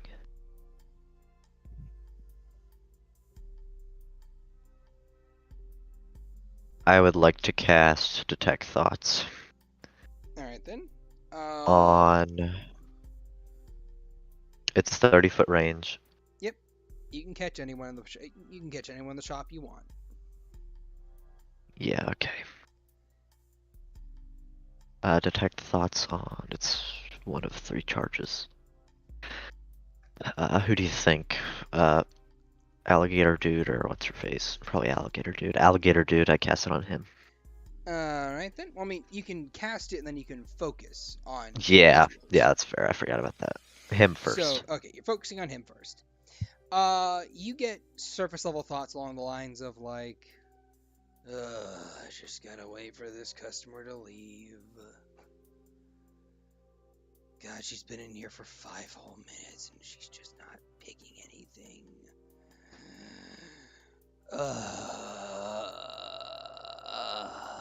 Fair enough. Okay. Alright. Next one. Tana.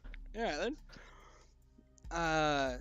She's currently looking at this wall of dye, and she's like, "Ooh, that's a cute color. I think I could. Could I really pull off green, or should I go for more of a sunset yellow?" Okay. Hmm. So this is just where they pick up their outfits then, essentially. And yeah, go ahead and roll me another perception. 17. You notice that as she is having these thoughts, she is holding a purple dye in her offhand. Okay.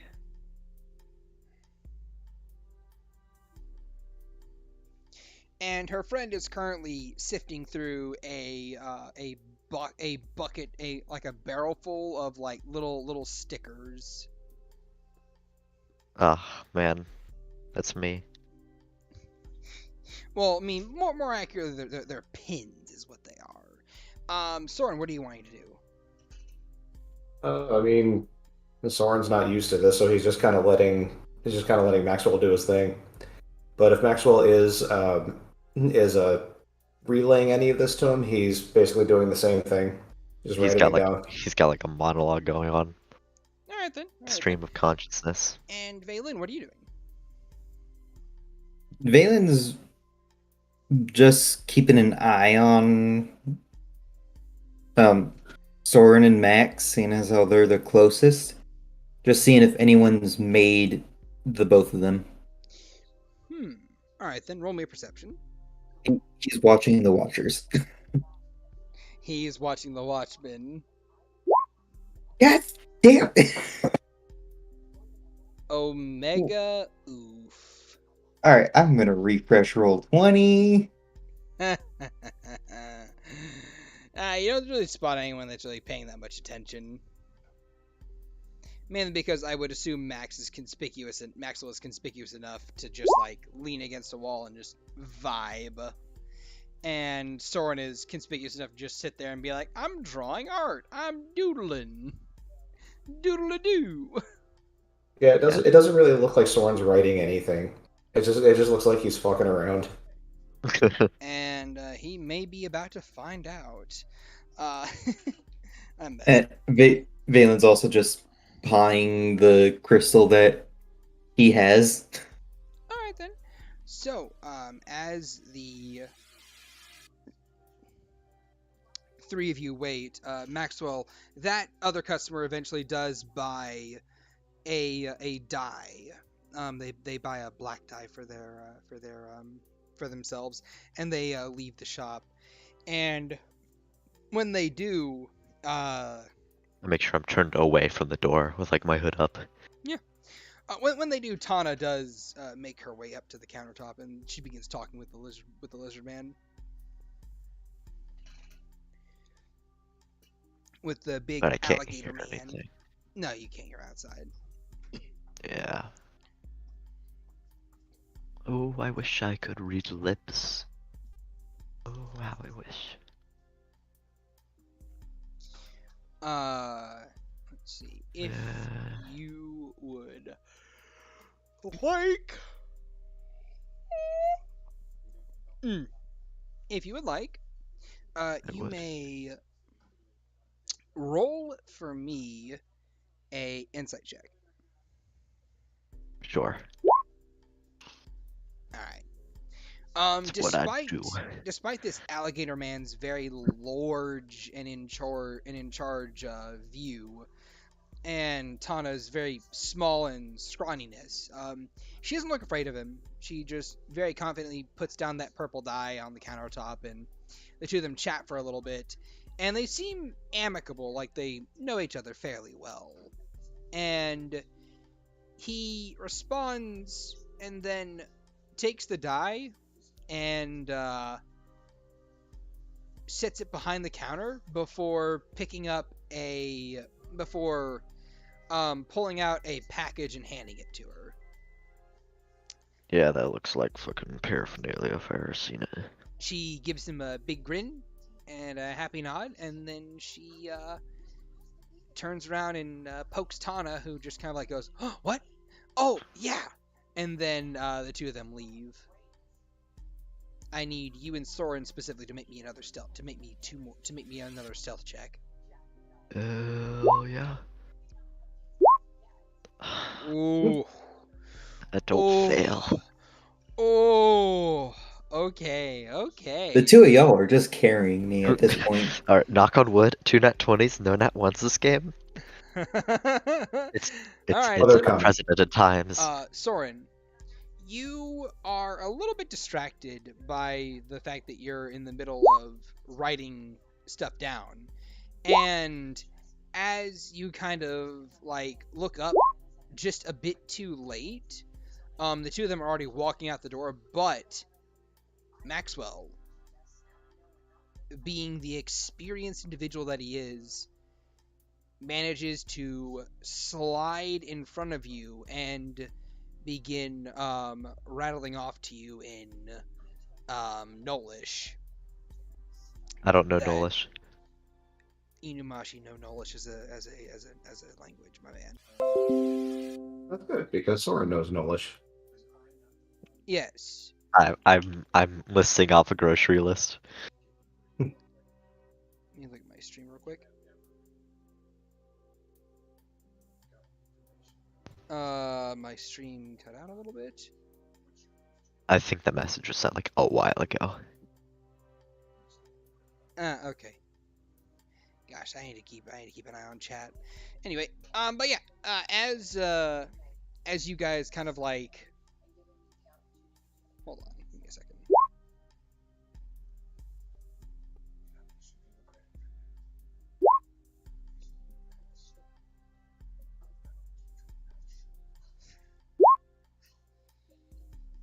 Internet troubles galore this session. Online D&D moment. Yeah, online D&D moment. Anyway, as the two of you kind of like, and as you kind of like slide in front of him, start rattling off in Nolish, man, that's some really good art you got there. I'd love to commission you for it. And Soren's just like, wait, what? And the two of you kind of like, Soren's writing that down and then in his written language. yep. Wait, what? Yes, write what you hear. But the two of you managed to avoid detection as the two of them just walk by you and just make their way down the street a bit further. Okay. Wait a little bit. Probably reconnect. And how long has it been since the spell started?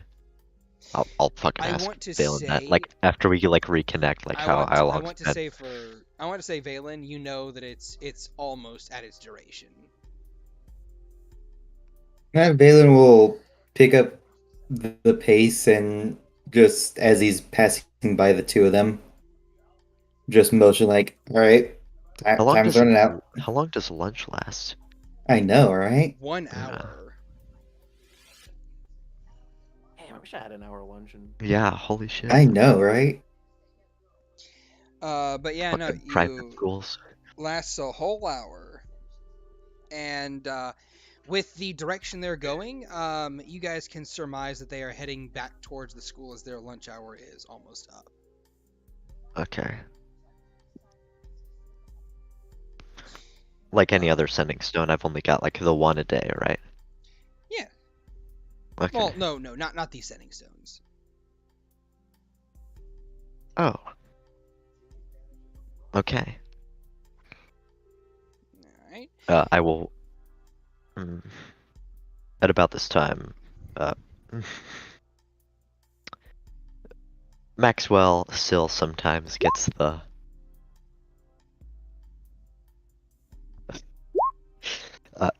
Sorry, Maxwell still sometimes gets all giddy, learning new shit and being a suck up to his boss, even if he doesn't like to say it. So he'll like send, probably like a kind of almost incoherent messages, like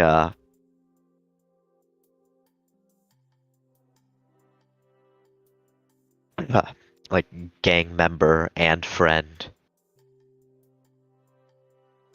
went to Song Crystal vendor,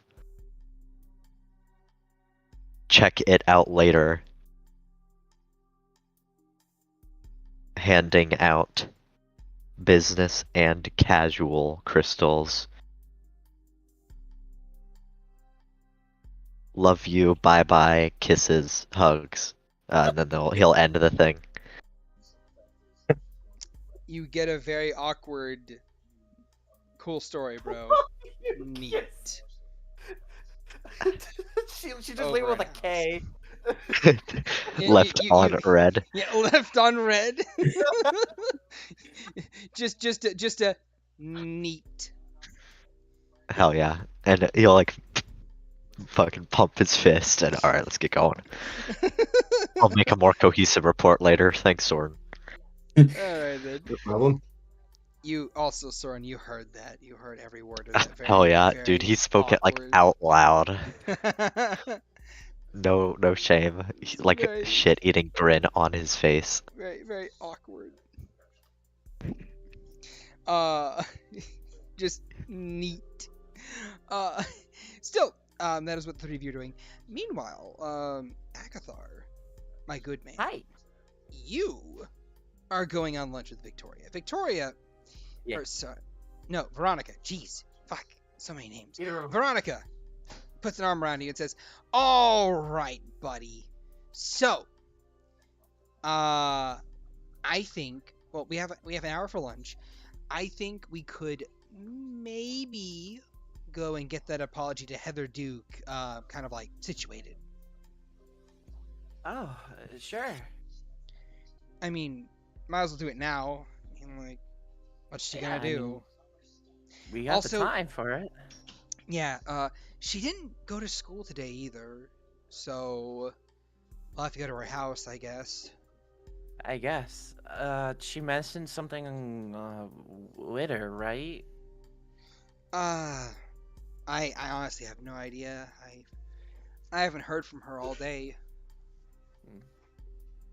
But then again, I Okay. don't really know why she would contact me of all people. Yeah, especially after last night. Yeah, especially. Well, still, let's go. You got your apology ready? For the most part. Awesome.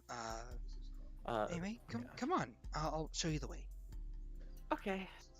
And with that, the two of you begin to wander along to hold on. To never mind. Anyway, so the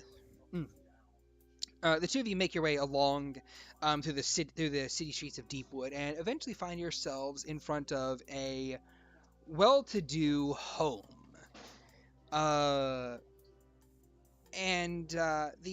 home itself is very middle-class suburban with like an upper-class feel to it. It has a big red door on the front. It has a little, glass windows and so on and so forth. Stonework. And as she kind of like, makes her way up to the front door, do you follow? Yes. I follow right by her side. She knocks on the door a couple times, just like, knock, knock, knock, knock. Heather? Are you here? I'm gonna roll a thing.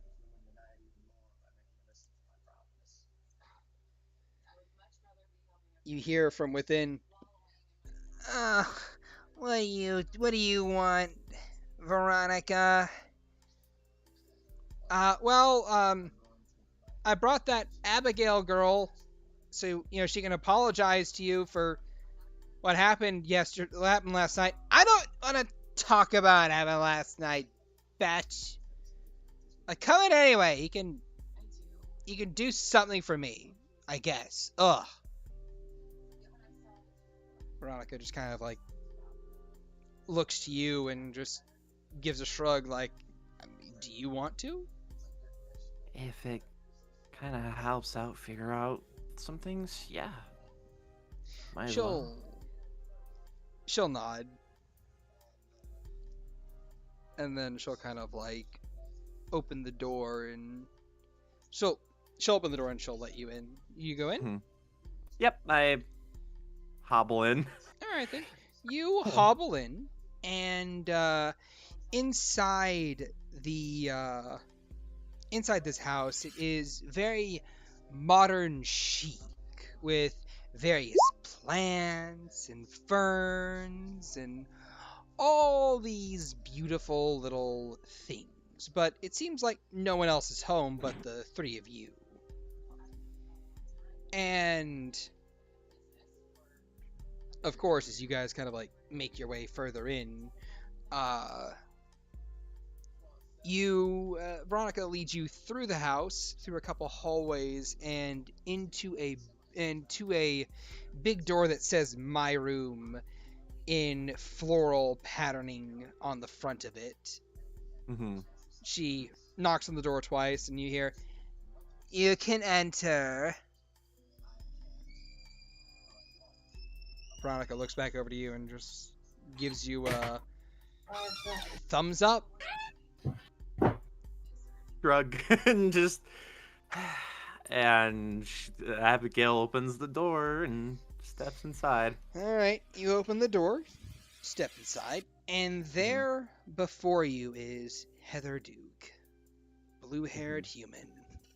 She looks at you and she's like, "Ugh, you again." Sorry, you again. And what do you want to do? What are you here for? Well, I want to apologize. We definitely have just gotten off on the wrong foot, and I feel like that's maybe my fault. So, I'm not going to get into the Really? details. Yeah, I'll bet. Suppose? Yeah, I'll bet you don't want to. So, what are you here for, huh? I'm being honest. I'm just here to apologize and maybe. Yeah, I just want just to kind of settle things. There's tension between us, and I came into your business. You possibly cast a dream spell on me. We got on the off on the wrong foot, and I feel like I don't like to leave relationships in hostile She situations. just gives an eye roll and just cuts you off. What the fuck ever, bitch. Look, tell you what. If you want to apologize to me, then go make me a hangover cure, because I'm like, ugh, right now. I can't even like understand your little prattling in your little high-pitched girly voice. Just go do that, whatever. And then maybe we can talk. Sure. She fucking eyes her and then just steps out and just like looks at Veronica. Do you know where the kitchen is? Yeah, I do. Alright. She's a bit of a bitch, isn't she? Yeah. She kind of like takes your hand and leads you into the kitchen. Mm-hmm. And once there, she kind of like pulls down a couple glasses, a couple like, you know, porcelain mugs, sits them onto the countertop. Well, one porcelain mug sits on the countertop, sorry. And she goes over to this small little cupboard that she opens up, and this puff of smoke kind of like just pours out of it. This cold air kind of like breezing in, and she kind of like pulls out this small pitcher, and she goes to pour it into the mug, but then she places it down, and she says, "You know, there is something we could give her to kind of make that hangover a bit more, kind of make that hangover cure a bit with a bit more kick, huh? And she pulls out a vial of this green liquid.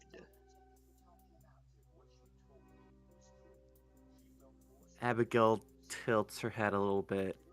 Kick in what way? Well, I mean, just poison. You're just poison? Like poison, or like laxative poison? Poison? Why would I carry a laxative poison? I don't know. So, I mean, She hurt you, didn't she? well, I think so. Look, she hurt you, and she's a total bitch, isn't she?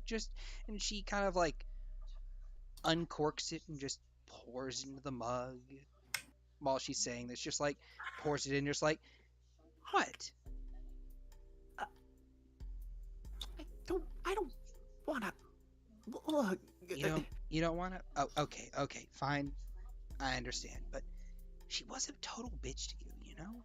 Yeah, I know, but we're better than her, and we don't have to be bitches to her we don't need to be out bitching each other. We're already the better people. That brings us to her level. I mean, I suppose when you're right, you're right. Here. And she'll kind of like push that mug back, and Mhm. she'll pull out another mug and pour some juice into it, crack an egg, and let it slide in. And she'll mix it around a little bit. He'll make sure to get rid of that mug. Just Uh, kind of like, and she'll point behind you and say, could you get me the pepper?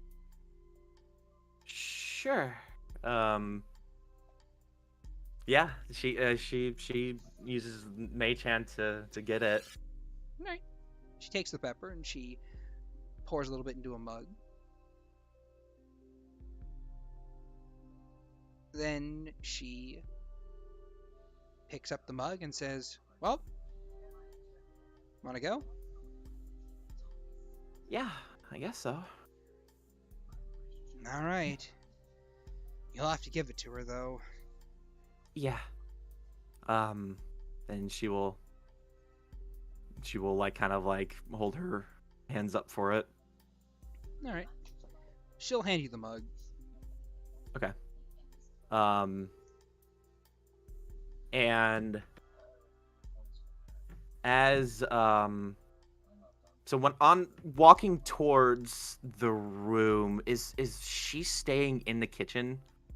She's walking with you. Okay. I need to try to find a way. What do you mean by find a way? I need to like does it seem okay? I guess what I want to do is just to make sure she didn't try to like pull a sneaky with like, oh yeah, turn around and give me the pepper, and she like swaps the mugs. Why would she do that? I don't know. Why would she want to literally poison someone? I don't know. Why would someone want to cast a potentially lethal spell on someone else? Like the dream Fair. spell. Fair. Also, I did calculate the damage for that, because when I wake up, I take damage. Oh shit, you do? Completely forgot Yeah, about that. you do. You take 3d6 when you wake up. Damn. All right then. Yeah, Mhm. no. That spell was potentially lethal, depending on what Yeah. your level was. 3d6. Commoners he's a have wizard. 4 hit. Commoners have 4 hit points. Yeah, Yeah. that's a fucking commoner killer spell. It's funny. Yeah. So, Abigail goes to open the door and then just kind of looks at the mug. And just because it is very tempting to hurt her back, but it's just like that's just not who he is. And it was potentially lethal, but it's just not in her nature to try to, an eye for an eye. So I think she just kind of sighs, and opens the door again. Alright, here it is. Hope it's to your liking.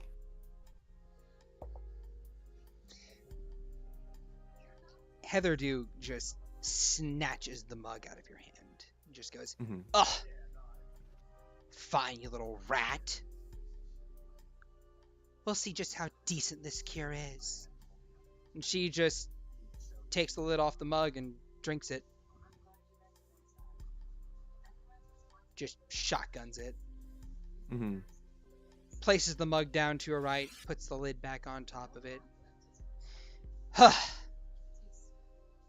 Alright, little Abigail. Now, I would love to hear your little apology. And she stands as she does so. And she stands as she says this, walking around her bed to kind of tower over you a little bit. Go ahead, give it. For what happened yesterday about you losing your place in the group, I am sorry that I came into your business, kind of says with quotations, and sort of ruined everything. All I wanted was just some friends. It was not my intention to ruin your reputation. Huh. Yeah, right. I'll bet you say that to everyone, you little rat. I don't even know who you are. Oh, really? Why would I have any reason to ruin your reputation? Oh, really? You don't have any reason at all? Yeah, I think I know what you are, huh? And she leans down beside you. And she says, little man.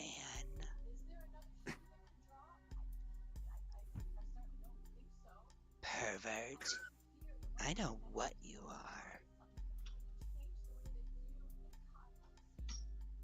You think that I give a fuck about what you go as, huh, bitch? I know what you are. And I don't like it. I don't care for it.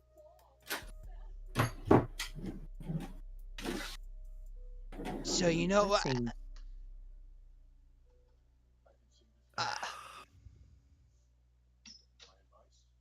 She holds up a finger, like, adjusts the shirt collar around her neck. I'm going to give you one more.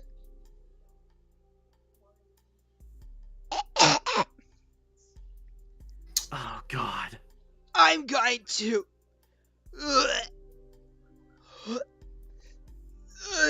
You... What? You bitch!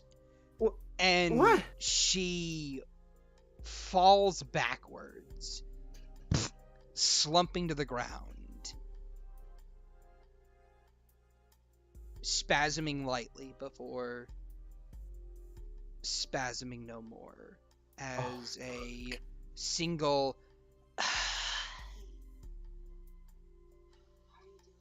last gasp of breath escapes her. Fucking hell! And another that is where point we're for gonna Agathar. end the session No! for today. Come on! God damn it! Say goodbye, everyone! Why is it Agathar, the nicest character out of the group, has the biggest body count? What? I know, right? Say goodbye, everyone! Bye! Bye, This is not everyone. okay. Bye. This is not okay. See you guys next Like, week! subscribe, like, subscribe, like, subscribe, like, subscribe.